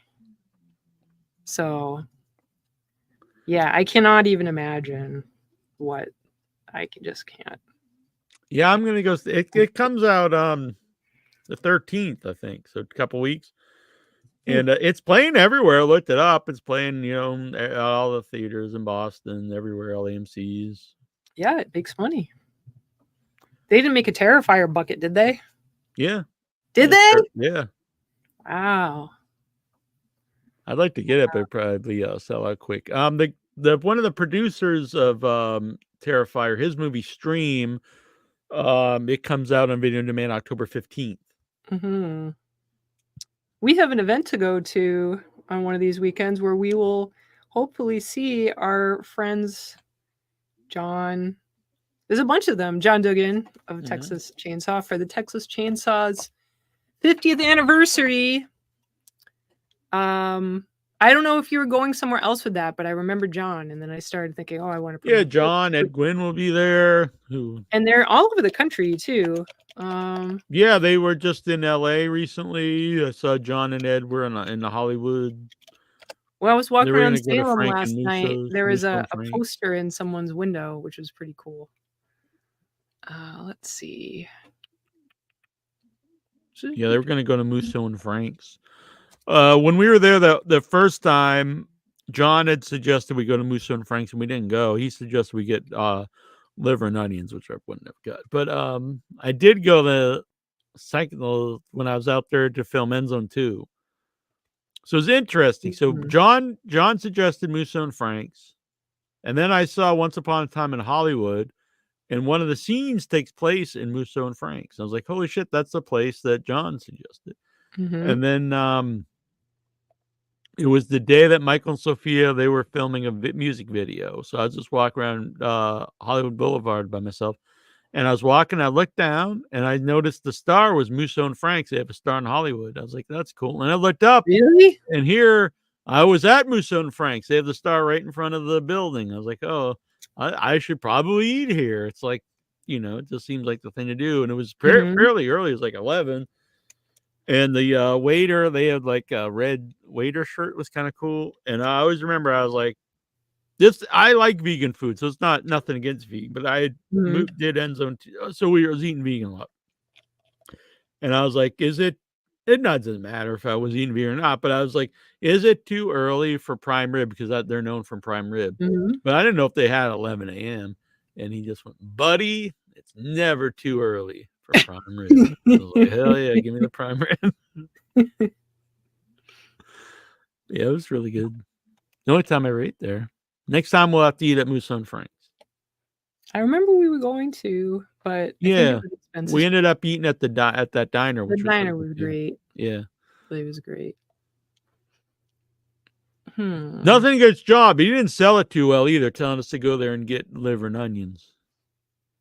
No, well, maybe he figured you were a liver and onions kind of fan. Yeah, I'm not. I will eat just basically anything. I'll at least try it. But I have found that I do not like innards. I do not like really. Yeah, I don't like hearts. Really, I thought that was supposed to be excellent. Not for you. They all have like this metallic taste that I do not like. Well, makes sense because blood. Yeah, you're not like testicles. You haven't tried all of them. I haven't tried all the testicles. You haven't. It's true. You just got to keep trying until you find the right testicles. I guess I like I've had pork belly. I like that, but most like liver. I don't like liver. I don't like kidneys. Well, I had kidney and something. I actually didn't even. It was kidney and steak, so I didn't even really taste it. But for the most part, I do not like organ meats. They have a taste I do not like. Surprised with that German heritage going on. Oktoberfest, so go get some Wiener Schnitzel. So, exactly, Coast. That's exactly what he was eating. Gross. He's got it. I've eaten deep fried beer balls. Atlantic City. That was such a great time. That was such a great time. I was just thinking about it earlier about having Barbie and Simon doing that drinking contest. I don't think Simon was impressed with all of the sweet American drinks whatsoever. No, probably not. He was not. But I just tried to look to see if there's some kind of list for where this cast and crew are going to be. I can't find anything. I had it last week, but I don't have it on me. For all of the places? Because I tried to find something that was like around the country and I couldn't find anything, which is not good. But that being said, you might be able to see. So it's John, Ed, 2 Eds, some other people. I think they change depending on where you're at. Yeah. Because I don't think everyone's traveling all over the place. But yeah. But I think they're paying for them to travel. Yeah, I know, but maybe I'm just they're only saying paying for who the hell knows? They probably got families and shit to do. Yeah, but look in your area. Just look up Texas Chainsaw 50th cast and crew, and hopefully you can find it because they are going a lot of places. So check it out. I tried to get Kim Henkel on the show. Yeah, what happened? I just didn't reply, so I don't know. Maybe you didn't see it, but I would like to get him on. I always think I don't think he gets enough credit for the movie. Oh, I should not do that. People don't realize I have this pedal thing underneath my desk. I've told you about this before, but now I do it mindlessly, where I'm just doing I'm just moving,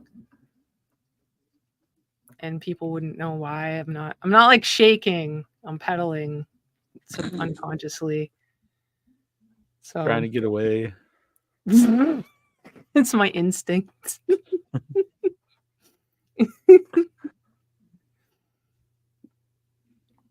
So yeah, Solvent's coming to Nightmares. That's really cool. Yeah, check that out. Yeah. Psycho 8 1 and 2 is coming to Salem at some point. I know. That's going to be December. I just looked again. Oh, okay, December. All right. Well, maybe I can go to that then.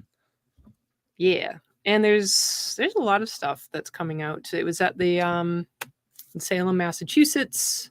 Their little theater. Shit, what's it called? Maybe just Salem Cinema. But that would be cool to see that, see ourselves. Well, not see myself, but see my drawing up on the big screen. You know what? Did I show this off on the show, or I just showed it to Troy in our chat? That's really funny. If you do this, right? Do it again. Because one of them's blue and one of them is red, just like 3D glasses. That's cool. Yeah. That's so cool. Oh yeah, look at that. That's pretty good. It is. I actually have them on orange today. This is orange and this is teal because that's like the colors that they always tell you to use in posters. I thought you hated it. I do. But I thought orange was good for October, and then I was like, I'll turn this to fucking teal. That's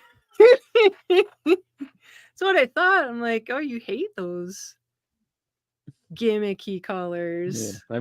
I got real pumpkins up now too. Are they? This pumpkin. Look at this. Oh, go ahead. Show off your pumpkin. I don't want to interrupt your pumpkin time. Pretty cool. It's cute. I got 4 of them now. Yeah. They had some really wild ones today when Troy and I were out and about. They're like lumpy. Yeah, I was like, these are. I think they'd make cool jack-o'-lanterns. Oh, maybe, but they're weird. Make like the Toxic Avenger or something. They'd be hard to carve. Shit. Yeah, I bet they would be. Then they also had yellow pumpkins. They were bright yellow. They were pretty cool. Yeah, they weren't painted. They were just bright yellow. They were cool. Yeah, I was with my mom who came up earlier and her friend, and there were so many cool ones. Is that actually orange? Yeah, I can't tell if it's this is a straight up orange, but it's got a little bit of green specks through it, which I thought was kind of cool. Yeah, they've got all kinds of pumpkins and gourds now of all varieties, all colors. I think there's purple ones too. I've not seen purple. I've seen purple cauliflower. Maybe. Maybe there's no purple pumpkins, but that will be really cool someday. Yes. This pumpkin I have now had for more than a year. I was in Salem with my friend Jamie, my grad school friend, she's very cute and innocent. And we were walking around Salem town, and me being me, not really giving a fuck, just like, let's go in here. And we snuck off, and she was all nervous. And there was this pumpkin patch of tiny pumpkins. So you better believe I picked them because she was too scared to. And I am assuming she threw hers away, but this is still. I love the stem. Yep. That was hand picked by myself. Troy said that this will last forever, but this is not a gourd. It will not become. It won't last forever. And I read about it online that someday this is just going to become putrefied and melt. And that's what happened to one I had for a year, and then one day it just. Yeah, I cannot help it. I'm fascinated with this. It's like a bet with myself. Can it make it one more day? And then one day I'm gonna go pick it up. Oh, that looks so good. It's just gonna. That looks so good. Is it sugar free? Oh yeah, strawberry basil mint seltzer. Does it have fake sugar in it? No, it's completely unsweetened. Really? Oh, I would do that. Oh, it's a good idea, Pepe. It's so good. I should bury it and give it new life. It's so good. You would really like this. Yeah, it's an excellent flavor. It's from Whole Food. Whole Food has a lot of wild sparkling water. Whole Foods has good stuff. Yeah, it's just very expensive. Yeah, so we're going to be making $4.99 for $4.99 for a 12-pack. Actually, pretty good deal. That's really good. Wow. So what are our upcoming? So there's some things we can't do this month. It's just is what it is. But we have the Coolidge. We have Coolidge coming up. Coolidge after midnight. Movies till the dawn. 12-hour marathon. That's pretty rocking. Yay. Nice job. Oh, by the way, we're only $85 away from hitting the $400 mark to pay for the live stream for the whole year. That's cool. So if anyone wants to help out, you can Venmo Headyverse, or you can PayPal withoutyourhead@gmail.com. Make sure you send me your address. I've got a lot of stuff here to send, but I don't have any addresses to send them to. So I can't just throw them out there and hopefully they get to you. So send me your address and I will send out some goodies for helping out. $85 away, Bubba. But yeah, I'm not saying send in $85, but you could send in anything. You send in $1, $5, whatever. But if you send in $20, we're gonna give you a Arbor Day patch and some stickers. $30, I'm gonna also give you a bonus random horror movie Blu-ray from over here. And $100 if you want to. You don't have to, but if you want to do $100, you will get your name in the IMDb credits for the year for Without Your Head. Right. Do we email the address? Yes, just email me. Email me, or you can message me on Facebook. That's fine. Or email withoutyourhead@gmail.com, or message me on the Facebook. Either way will work. Pepe, my socks go to Arbor Day.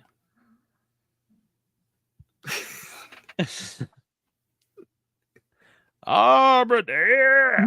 Beware the trees of Arbor Day. Well, it's really been a really fun show. We also do have another interview. Do we? Yeah. Or I could play it another time, but I think the movie comes out tomorrow. So which one? The Wait by Javier Gutiérrez. Oh, that's so good. Yeah. So I think what I'll do is I will play it here at the end of the show, and then I'll also put up by itself. I think I'm going to start putting up all the interviews separately as well. Then you can check those out, and you can check out the entire show, however you like to do it. It'll be good stuff. I'm also going to start putting some up on Instagram. They actually do really well. Yeah, because Instagram is where it's at, man. You're finally catching on. There's an hour limit, though. Where it's at. Well, you can break it up into segments. Yeah, this is unrelated, but so we're in full HD now, which I have noticed looks really good. And that the interview was, is pre-recorded, but it looked great. I noticed full HD. Another part of the new setup we have, which does cost more, but it's cool if people are helping out, is I haven't even checked it out yet, but so it shows the library of all your interview, whatever, your recorded things. It has this thing where you could click on it and it will use AI, but it will give you short clips of whatever video it is that you may want to use. And I was like, it's interesting. So I might test that out. I did that with another program. That's how I did those short little clips from the pale girl from Terrifier. And some of them didn't come, but some of them were good. So I used some of them. But then you only got like an hour free, and then they wanted like an obscene amount of money. Oh. But this is all part of the whole program already. So this is good. Cool. So you're getting good stuff. People donating to the show. You're helping this. So it's not like it's just money that goes into nothing. It's money that helps the show to exist. And so Neal can keep raking in the cool people. Yeah, and then we chat about the things, and you can all hang out over here in the YouTube is where it's at. So wherever you are right now watching this, if you show up live during the show, there's a great chat. We've got very friendly, lovely people who are our regulars. We haven't seen Jamie in a bit. I wonder what she's up to. Yeah, Jamie, what are you doing? Yeah, Jamie Hill. Sometimes you get a little worried when people don't show up. Yeah, Jamie. Hello. So, I think Bubba is hooking you up, Ben. Damn, what's going on here? I have to go check my mail. See if I got mail. I have to assume that Bubba did right and was generous We love you too, Dave. So happy to have you. Really, it's really nice to see you. You got money. Damn! Booyah! When you hit the goal, thank you, Bubba. Bubba. So Bubba and Chris will be getting IMDb credit throughout the year. You guys rule. And I will also send you some goodies for helping out. So you'll get a cool patch. And let's give you some cool stickers. All right. I should have a without your head sticker upstairs, but you'll also get a patch. Whoa, this is cool. What is that? Oh, sweet. Prom That's a good queen one. I of like that Gary, one. yeah. Yeah. I don't know what the heck that is. Sleepy Hollow? Oh, Sleepy Hollow. Okay. Yeah, man. That's cute. Is that ice cream? Oh, Ice cream. Oh, and he's eating ice cream. yeah, man.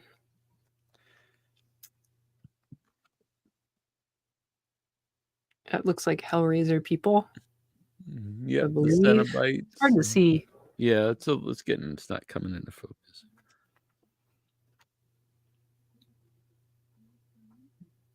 Yeah, it's Hellraiser. It's pretty cool. Yeah. Well, I've got two different. I'm gonna grab a couple out of this other bag.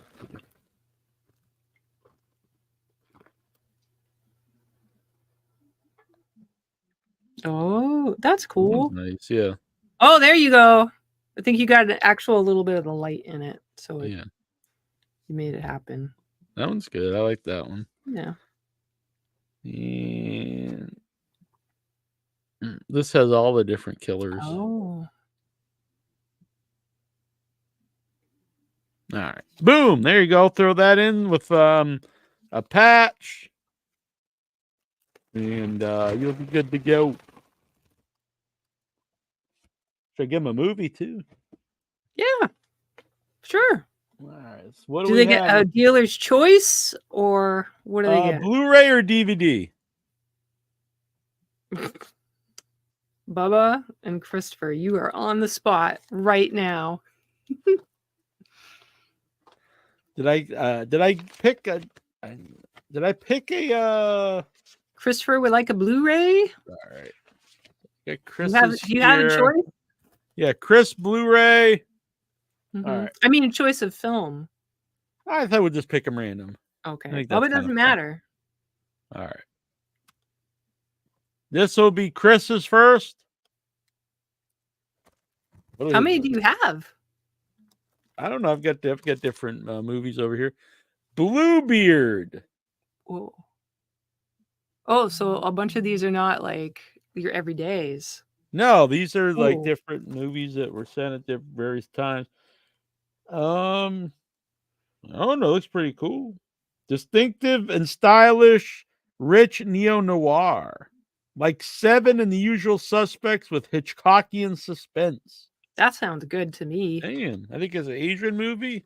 Yeah. Oh. That looks good, Chris. All right. And Bubba. What do we got? Death Race. Unrated and unhinged. The Death And Race. Danny Beyond- Glover? Look at Yeah, that cast. Danny Glover, What the hell? Yeah. Danny Trejo, Beyond And- Anarchy. who? Zach McGowan. Damn. What? Death Race. Wow. Wow. It did this one has a slip cover. Oh. Damn. Yeah. It's got a machete in it. He's not even on the cover. Oh yeah, Danny Trejo. That's why I saw it. It's a Danny Trejo. Got a bunch of bonus features. So there you go. Boom. Sweet. That'll Yeah. go to Very Bubba. deserved. Bubba's a good man. Alright.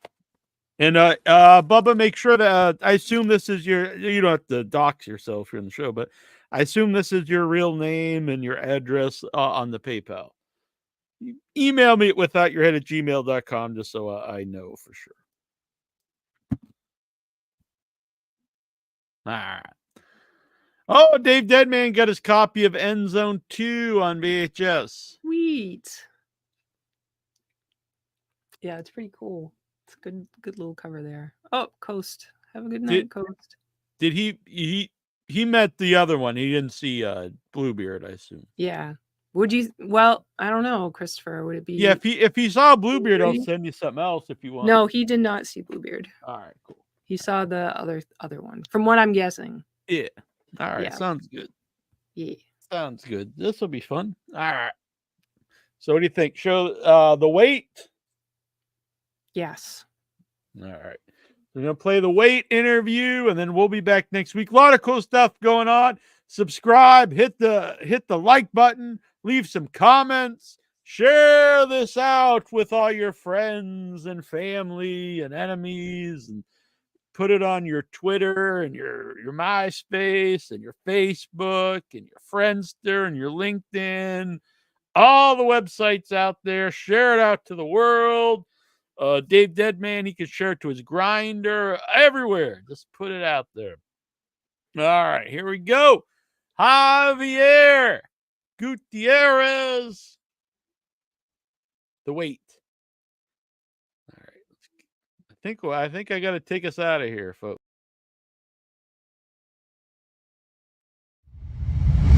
Well, welcome to the station of decapitation without your head. This is Nasty Neal. This is Annabelle Lecter. We're joined by F. Javier Gutiérrez, writer and director of The Wait, coming October 4th, which is my mom's birthday. I don't know if it's a fitting movie for a mother's birthday, but it's not. No. So it's very strange. So that's true. Probably. Yeah, it depends on the mom. Moms everywhere will be like, I love The Wait. Oh my Lord, this movie was awesome. I'm so glad we had the opportunity to see it. Thank you. Thank you so much. Good. Absolutely. It's a slow burn, but it's beautiful the whole time. So the story is good. And then when it has these punches, they're extra powerful. And the ending, thank you. Thank you so much. For people who aren't aware yet, could you give them an idea of what The Wait is about? Well, it's The Wait is like as Annabelle said, it's a slow burn thriller, like with the soul of a Western, that takes place in Spain in the 70s, and it's the story of this this man who takes care of this hunting land, and at some point he receives he gets a bribe from a veteran hunter.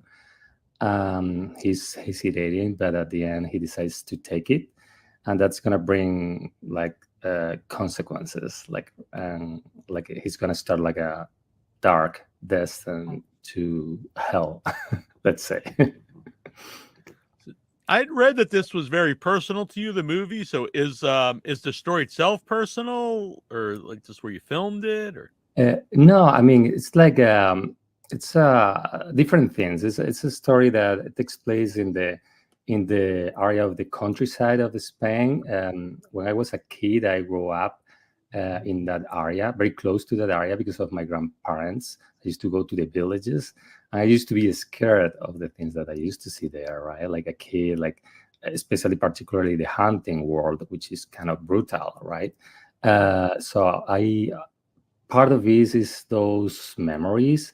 There is things that actually impact me in my childhood. And I somehow wanted to set this story there because of the isolation of the character too, and because having living for short periods of time in the mountain when I was a kid there, and I felt that, and this, you feel more vulnerable somehow too. So I thought it was like a very interesting setup to have this journey for the character, and somehow organically end there. Plus, there is personal references to my father and things like that. Part of the outfit of the main character used to be from my father. Yeah, I somehow injected personal things there. Yeah. What's that process like then to write something so personal to you? The process, you mean? Yeah, like so if you're writing something and you have stuff, there's references to your father, just writing that, Yeah. what's that like? It's like, I mean, I don't take the writing when I do something for me. Like this movie was more like a personal. It's not like a studio or work for hire thing.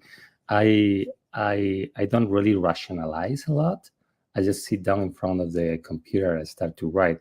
I remember I wrote this one at the end of 2019, during holidays with my father. He was still alive. And I was like, and I just started to write it, like as a reaction to try to do something with total freedom and express like a lot of things that they were, running through my soul and my head at the time, after coming from a bigger studio that I was working like more like colder everything and more like rational everything, with notes, dealing with those things. So I wanted to do something very raw. So I actually wrote it, and I didn't do like a lot of passes or fixes after, because I thought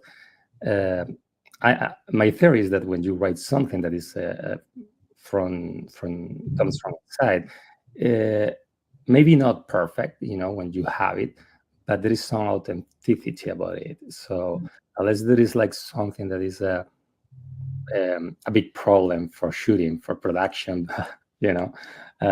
I try not to change it.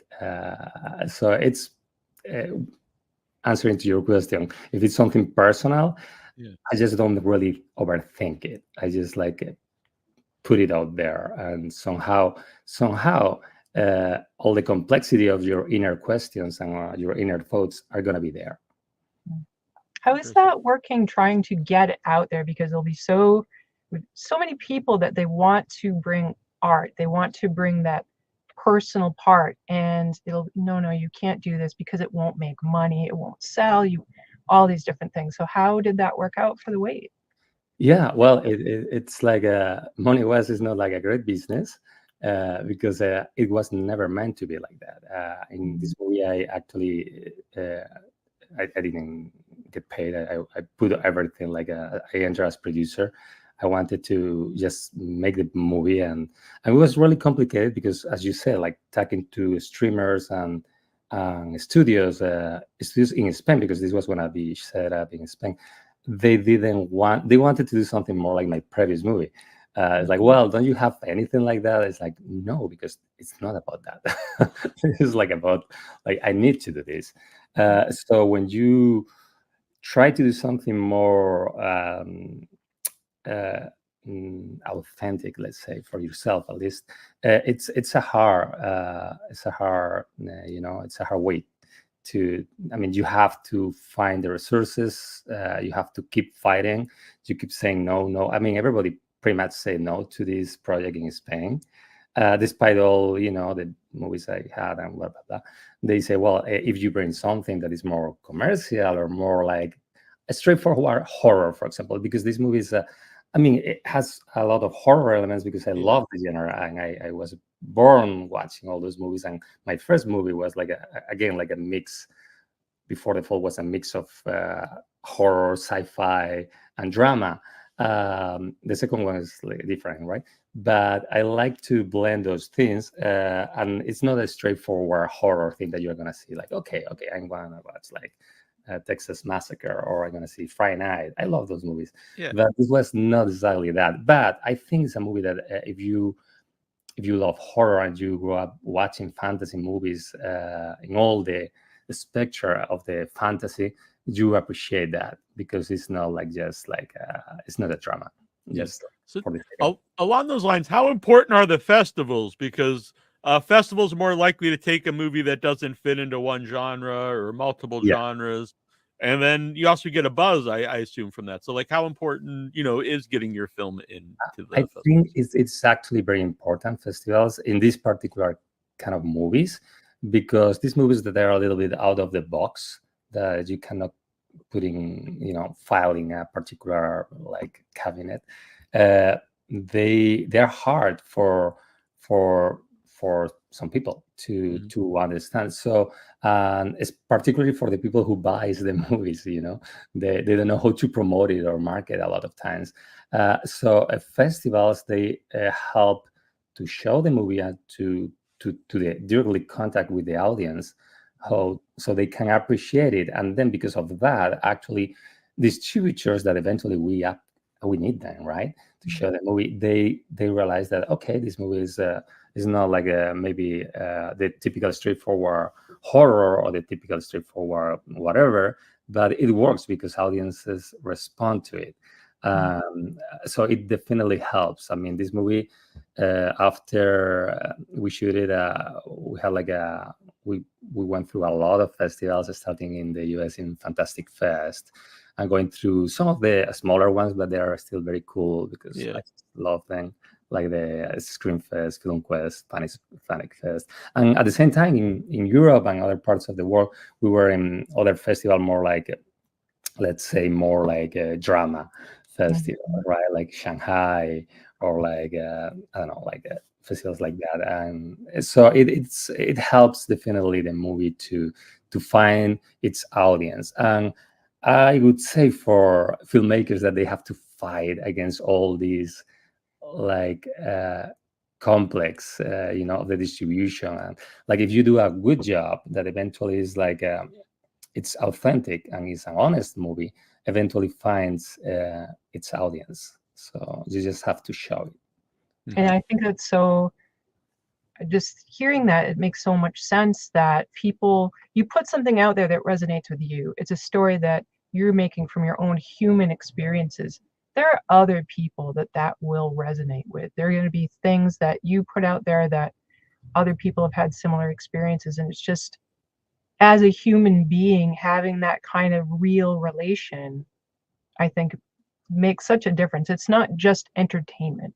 Yeah. Way very dark, very tragic. Does it play differently with different audiences from different countries? Yes, it is. I mean, in Spain, obviously, there is like a social context that people understand very well, because we were like, in those ages in the 70s, we were coming out from the dictatorship, and everything was very, very strict and very somehow dark still, you know. And you could feel that, I think. And there were like all these still social differences, and all these like, and a lot of conflict, like with religion and all the thing that it's in the movie somehow. The movie has different layers. There's like one that is like the most like the thriller, let's say, the horror. But if you keep digging inside, you can see like there is like a human level, very important, and there is even like a kind of a biblical thing because it's the roots of the Spanish culture. We grow up, all of us, we grew up in the Catholicism, and with the, you know, going through that. So the movie doesn't try to judge anything of that, but it has influence of all that.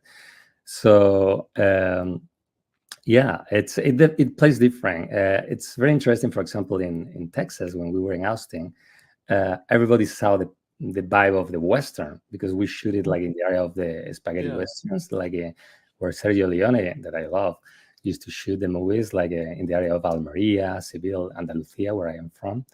And they connect with that part.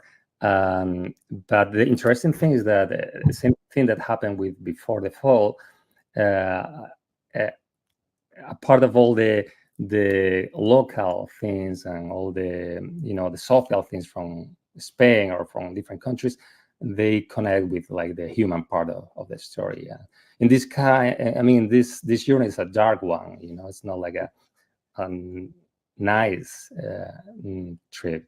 But I think, like I said, sometimes it's like, it's not my thing, but it's a line from somebody that sometimes to see the beauty, you have to go to the dark corners, like a candle. You can see the light when it's in a dark room, right? So that's the thing. It's so tragic, and the family you feel so bad for, all of them. you can see the wife and the main character, both of them I feel bad for. And I think there's so many places where you can see there's a reason why people are doing what they're doing. It's not because necessarily someone around is straight evil. The people are doing things, they're motivated to do things, which happens in life. Yeah, it's very, I want it to be very realistic, like too much sometimes, because it's like a movie that it has no mercy with our characters. It's very brutal in that regard. That's why it's like, some people was affected like too much maybe. But because, it had some screenings in Europe actually that people walk out to me like seriously affected. But it's because actually I think the movie talks about like what we were saying, like a human things that some people in a particular moment may be running into something like that. So they expect to see just a horror movie and they go there like, like having popcorn, and then they walk out saying, oh, wow, this is like a heavy charge that I just, I didn't see coming, right? So, yeah. When you were talking about dark and light there, and even in the movie itself, a lot of the tragedy is like in the light. It's in the bright light with the sun. It's outside. Is that difficult at all then to also like capture like a tragic vibe to the movie? Because I think when you think of something dark, horror, it's shadowy. You're in the darkness. You're at nighttime, but you have a lot. You're out in the sun, where you can actually see everything. Yeah, because I think, the dark thing, it works for like horror movies, right? But I think that horror and that feeling of fear comes from really like anywhere. Like our character, Eladio, is totally isolated in a landscape that is like a desert. He keeps seeing things and he's going to experience things that actually affect him deeper, in a deeper level. So as soon as you keep connection with the audience and the main character, I think no matter where you are, like if there's too much light or I think it's fine. It's everything is in the core. In a weird, I think it added to it because it's almost like he can't escape you. The tragedy is there in front of him. You can't escape from it. It's not hidden in the shadows. It's there. He can't hide from it. Yeah, you can't. It's he's alone right there, and has his moments of darkness, of course. Yeah. He has his nights, but it's interesting that the same way that his nights. There's a couple of, I don't want to do spoilers, which is really complicated with this movie, but he has like moments that he has like he sees himself like maybe like a different creature or something like that. Yeah, which is a great scene, by the way. Yeah. It's like for us fantasy lovers, there is like a lot of but there is like those moments are actually justified in his mind because it's like he sees himself like guilty. The movie is about guilt and about like he. I cannot say that talk about that sequence without making a big spoiler. I'm thinking of symbols like that. In another biblical there is a lot of biblical symbols through the whole like the pipe thing that comes from the pipe, those are elements from the there is actually like a note at the opening of the movie about the Genesis that and so knowing that that you are kind of going to see like a movie that talks about guilt, about sin, about it's just to a study about the human soul, a little bit like brutal about how we, handle our own fragility. So it's it's maybe a little bit too deep now for the podcast. Lots of references to food and the idea that scarcity with food.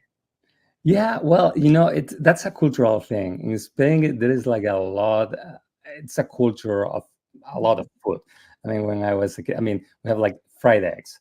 And there is a moment in the movie that they are frying eggs, and I remember it was fun because it was a moment that we didn't shoot the fried eggs, and I wanted to shoot the fried eggs, and everybody kept telling me, why you want to shoot the fried eggs? It's like, it's important. I keep saying it's important. It's really important. So it's gives you a part of the fact that obviously it talks about the tension between the couple, like those moments that the egg breaks and everything. There are elements that somehow I'm very obsessive with the close-ups, as you can tell me, with like creatures, animals, like insects, details from the landscape or like objects. And I'm very picky with those. I actually pick those objects myself. I go to buy them. I go I drive crazy. The art department for So it's so those elements like the food, for example, it's very connected to our culture, like the fried eggs, what I was saying, and the thing that he buys during that night that has like that moment of transformation, or those elements are very Spanish, are very like in our culture. It's very interesting actually, because the thing that he's eating that during that sequence when he's vegetarian, I say no, you have to buy this, and it's not vegetarian food. So Victor, who plays Eladio, who is amazing in the movie, he's suffering that sequence, but it helped the character, because when he's not swallowing, actually he keeps doing. I keep saying, don't cut, just keep doing it. So I put him through like really he's an amazing actor. He's great in it. And I assume that's a hard role to cast, since it's the majority of the film is that character. Well, the thing is that he was the lead actor in Before the Fall. That's the movie that brought me to America in the first place, because the story of Before the Fall is great. It was a movie that nobody believed on in Spain, because that was an end of the world movie with a serial killer set in the 70s. So you can watch it I think it's in Apple TV now. So it was a movie that nobody wanted absolutely make it in Spain, or actor. I cast this actor that he was like young, coming from TV, and was like very crazy. And from that moment on, the movie blew up. We got another actor that was it's like one of the biggest actors in Spain is Eduard Fernandez, that maybe you know in 30 Coins and all those movies are he's the lead. So he said, okay, I love this movie. I want to do it. It's crazy, but I'm going to do it. So from that moment on, that movie grew up. And the thing I was saying is like, that movie was played here in Los Angeles when I was still living in Spain, in the AFI. It's a festival there. And somebody saw it and called me, and it was Wes Craven. Oh, wow. That's amazing. Yeah. So Wes Craven wanted to remake Before the Fall. I was gonna work for him rebooting like The People Under the Stairs. So Wes is the one who brought me to the US. Actually, he helped me. Oh, that's amazing. And everything. Yeah. So it's like I love him. It's it's like obviously. Yeah. I love that story, because obviously you said you're a horror fan, so I assume you grew up watching Wes Craven stuff. And I think that's also great that, Wes Craven, a veteran director, like, he sees a new director and wants to help him out. I think that's great. He was amazing. He was it was amazing as obviously as the director. When I met him, I was like trembling. I was like, oh, wow, Wes Craven. But then as a person, he was the sweetest and the nicest. And he just saw the movie. And I remember he came to the screening we had in LA to support it, and it was so moving, and so for me it was like I'll never forget. He was really like about helping filmmakers, and when he saw like something special, he was like, he trusts you. He was not the kind of, we couldn't make the movie eventually, but the time I was spending working with him and talking with him is not that he was not a producer that tries to put you in a box. So he was like, just do your movie. We'll deal with the rating after and with everything after. You just do your thing, So that's like a gift for a first-time filmmaker that I was at the time. It was like a dream. Amazing, because I'm sure he doesn't do that to everybody every day. I'm sure he sees many, many movies, and it was you. I was like, I still keep the letter there, like for you. Yeah, that's fantastic. Yeah. Do you have a favorite Wes Craven film?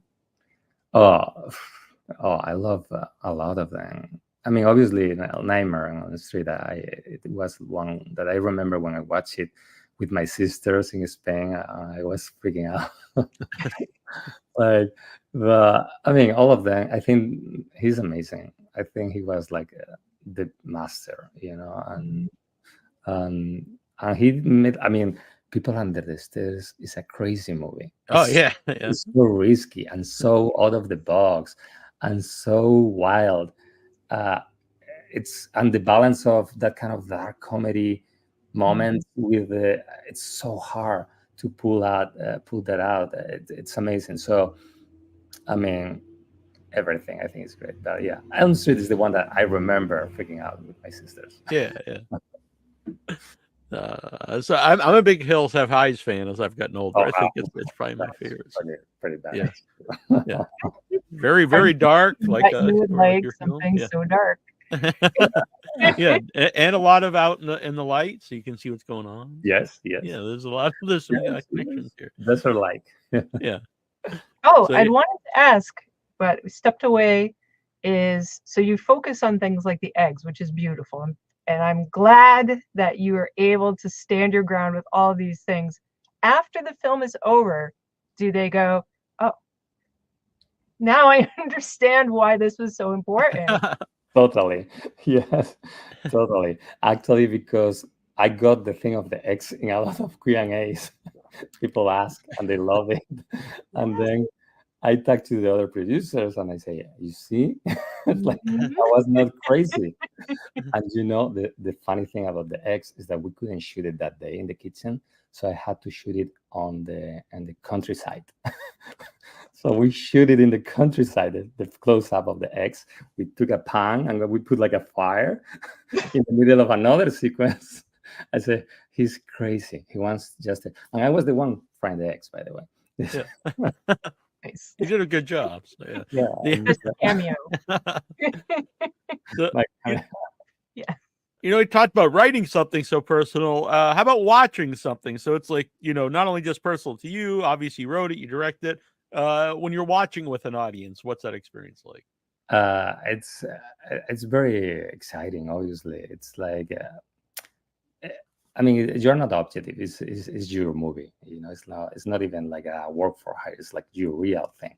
So it's great when some people actually connect with the movie. And they walk after the screening and they tell you like, I totally felt like the movie, and they keep I mean, obviously there is people that enjoy the suspense because it's like a suspense thriller and all that, right? Which is great. I love when they come because I mean, I like entertainment. It's fun. But in this particular kind of movies, like Before the Fall has things like that too. I appreciate it a lot when people actually connect with the thing in the movie that is not that obvious, that is more personal, because that people actually, I think, enjoy the full movie, not only the action or the horror but on a human level, and they keep that movie. They somehow sticks to you because it talks to you in a more personal level. So yes. Well, you mentioned, October 4th is coming out. Will there be a physical release? I hope so. Yes, I hope so. I heard that Film Independent used to do that, so I think so. And I have to ask now that you tell me that. I hope so. I want to have my Blu-ray or of course. Yeah, I think it would be nice. And it's pretty sad when I go to the stores and I see that they are removing all that. I used to buy all of them because I was so happy because they were like, they were like cheaper now. Yeah, right. I'm like, this is great. I'm getting all the best collector's editions. Yeah, they were cheaper because nobody was. Yeah. It's a catch-22 there, right? Yeah. Only me and you and something. Yeah. So yeah, I hate to say this, but like I've gotten really cool box sets like at the dollar store, and it's kind of the same idea. It's like, oh wow, this is $1.25, and then it's like, oh well, there's probably a reason for that, which does make you depressed. Then it's very depressing. Yeah. So yeah, I'm all for it and keeping the the physical, because Well, I do think like especially horror movies, the audience likes the physical copies for just because it's cool to have on your bookshelf, and they also like to have all the different special features that are on them. yes, yeah, that's very nice. We couldn't make actually a lot of special features because we had no making of or things like that in this movie. It was very Yeah. There's always commentary track. yeah, that thing, that I love that.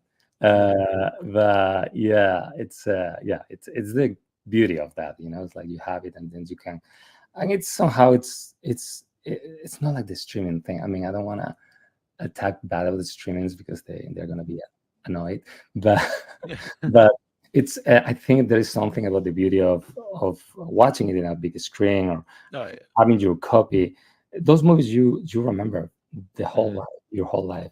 Nowadays, there's so many movies. Oh my God, so many movies that they come straight to streaming, and some of them are great. You just forget because there is no like an impact in your life in the same way.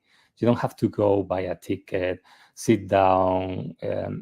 You don't have to go to the store to find it. I still remember when I was in the video store trying to see what movie I'm gonna rent tonight. Exciting. It was as exciting as watching the movie. I remember my conversations with everybody around. Like, have you seen this? Is this good? Is this bad? All that is getting lost. So now you see a movie, like you go sit down while you are cooking or while you're like tagging with and like you're on social media or whatever. You're like and you play it and it's like it's kind of like I'm a little bit of a romantic with that. No, it's a theater. Not only is it on the big screen and the audio, which I think some people overlook because you can feel the audio. You also you can't escape it. It's there in front of you. I mean, it is there, and it's and you go with the experience. And this movie particularly, I think. I mean, we're talking about the release, obviously, on VOD. But in theater, that we have still like some screenings. I think we have one in Alamo Draft House coming out. Oh, nice. So, that's a great theater to watch movies. In the one in LA, we have it now. It was in the Fantastic Fest. Obviously, was in the one in Austin. Yeah, it's always great festivals that have because you can sit there and you can you can eat and drink while you're watching the movies. It's perfect. Yeah, well, it's that cinema. I mean, it has like they take care of the screenings and they are like So I think it's very important. And it's more of an immersion. I mean, I have to say, depending on the kind of movie, some movies that you see on streamers, obviously they are made for streaming, right? Because they are not. I mean, they're not that cinematic. I would say, it's like more like a TV-like vibe. It's more like dialogue and. Fine, it's fine. It's another kind of but some other movies they like are more like I think the way it is more immersive, has a lot of silence through the whole movie and a lot of little subtle sounds that you're gonna subliminally absorb through the experience. So it's much more intense if you see it on the screen. But okay, so we're gonna go to VOD now. So I hope everybody has a big. Right. Get as big a TV as you can or computer and watch it. And be quiet and turn the lights down. So not to get ahead of ourselves, but are you working on anything currently? Well, I'm still like with the promotion of of course. So and I want to actually take care of the weight as much as I can. Because and it's great. Like Annabelle said, not just because you're here. I thought it was a great movie. It's very tragic, and like you said, there's silence in it. It's a movie you can get immersed in. I think it is like you said. Yeah. So and I mean, I'm starting to see things. Obviously, I'm starting to see like other options, like more like for hire, because I mean, at some point. This movie got paid by the Work for Hire of the previous movie. So it's if I doesn't see the chance to do something more personal, like in the short term, because it's gonna take a while to raise the money, I may take something different and try to make it my movie too, like working in a different environment. I was gonna ask along those lines when you are because you brought up Work for Hire a few times. If you get so you worked on Rings, you directed Rings. Yeah. When you're part of like an existing franchise, how much can you add to that? It's complicated. It's very complicated because it's like there is a lot of people that has invested time in that movie and in that script for a long time.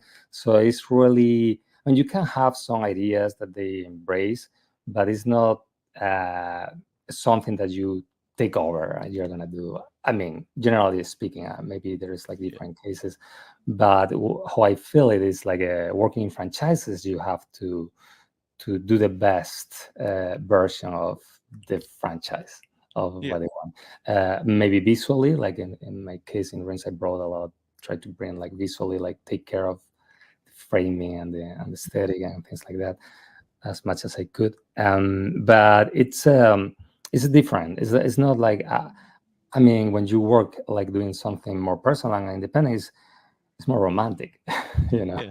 It's more romantic. The other thing is it's fun. It's fun too because obviously you are shooting like a movie that somehow I have to say is refreshing because it's not your mind. You know, it's like you can get too deep. Myself, at least, I can get too deep into myself and dark, and I think it's somehow good probably to do something that is not mine for a second to refresh and then go back to my density and do something. Yeah. I don't know if I can do 3 in a row like the Wade. You know what I mean? Maybe it could be. I could see maybe being too draining on you if you're doing so many personal things in a row. Yeah. So it's nice to jump into somebody else's story at some point and say, okay, let's have fun with this. You know, let's do something. So I'm now in that process of seeing like if I do something for me, or if I want to give myself like a couple of years or 3 years and do something in the middle that is like more superficial, let's say, that is not that personal, you know, have fun with that. So yeah, we'll see. But Annabelle and I was talking off air. There's a lot of great horror films coming out from Spanish-speaking directors lately. Yes. I think we have something in the water. They're all very dark too. Oh yes. I mean, particularly in Spain, we have like a dark story in the past. So we have stories like my mother tells stories about civil war and things like that they're very brutal. So I think somehow we have that in the DNA. We have seen or we have heard stories from family dark in both sides. You know, like because of civil war is like everybody has friends in that from the past. They were in different. Then you realize that overall thing. I mean, my personal take on those things is like I'm more humanistic, you know, overall. Not about like I think. I mean, politics are important and everything, but I think about that in a human level. I think, and that's because I heard stories from my grandparents and from my mother and I don't even remember about the politics of the time. I was not there. I just remember about the brutality and the human people helping people independently of where they come from or where those things. I think they are the basics and the key, and try to focus on that and not be manipulated for all the forces that nowadays are pushing in different directions. Yeah. Do you have a social media for people to follow you? Oh yes. I don't know if I'm very exciting in social media, but I try to. I have Instagram where I post obviously a lot of things from the movies, Twitter too, and I have a Facebook. I just repost everything. It's FJ. It's a hard one. FJ, and this is my surname Gutiérrez, but instead of a G with the number 6. Okay. All right. I mean, you have to find it. We will post it. It will be Yeah. a part of the video. Yes. Oh, thank you. People won't have access. Yeah. It's They won't have kind of to like it's like the VHS when you were talking earlier. You have to seek it out, so you appreciate it more. Yeah. And then you're let down because it's not very exciting, as you said. No, I'm kidding. Wow. I'm kidding. No, I put something. I'm not particularly now for the VOD. I'm gonna put like some behind the scenes that I think they're very cool and nobody has seen. Yeah, I'll do that. And I don't want to do it yet because it has big spoilers. But Yeah. There was things I have in my notes that I didn't want to bring up. Yeah, it's hard to tag. Yeah. It's like all the practical effects are very cool. I have a lot of footage from the practical effects. They are like the ending sequence that is there. It's very cool. It's practical. Oh my goodness. All the gore and stuff. It looks great. Yeah, it's very. I wanted to do it like all. I work with. I almost worked with actually Rick Baker twice. Wow. Yeah, one for The Crow. I was attached to The Crow for 3 years. Oh wow. Yeah, it's like a long story. But that was a movie that actually I connect with because had a lot of the real story of James O'Barr, who now is, I can call my friend now. Oh wow. He's so authentic, and his graphic novel. I didn't see the graphic novel till I got the job, and I say, okay, I have to research it, and then I got the book from James O'Barr. I mean, by James O'Barr. I didn't know James at the time, and I saw it was so powerful, and it was not like even. It's not even again. It's like the way it's a horror action or revenge story, but it's so much more, And then when you get to know James, that's another whole podcast. But I reach out to James through Facebook. I found him in Facebook and I say, I just got this job. I want to talk to you because I read your comic book and I think you should be part of this, or at least I need to know you. And I flew to Dallas to meet him, and amazing everything. Well, so that movie had like a lot of heart. That story, that graphic novel of heart. So I have no idea what I was talking about The Crow. What I was saying something about lost it. We have to rewind to understand. About Rick Baker, I think. Yeah. So I was about to work with him there, and then I was about to work with him afterwards in Rins, but he was retiring at the time because obviously he did Samara Morgan and everything. And I worked with Arjen 210. That is his guy. He's amazing. He's a good friend now. So I have this little tribute to Rick in the movie. Yes, you do, definitely. Well, that's exactly what I thought of, and so I'm glad that you brought it up because I was like, it's in an organic way. It's not like no, just the way it's like, okay, I have to. I'll do like a little bit of a thing for him. So I think he has to see the movie yet. So I'll have to see. Oh, sweet, yeah. I hope everyone checks it out. The Wait. It's so good. Yeah. I think to the level we have talked about this movie, I cannot imagine there is a person in our audience who would not be interested in this movie. It's fantastic and beautiful. Absolutely. Thank you so much. This was great to have you on. Well, absolutely a pleasure. It was amazing. Thank you so much.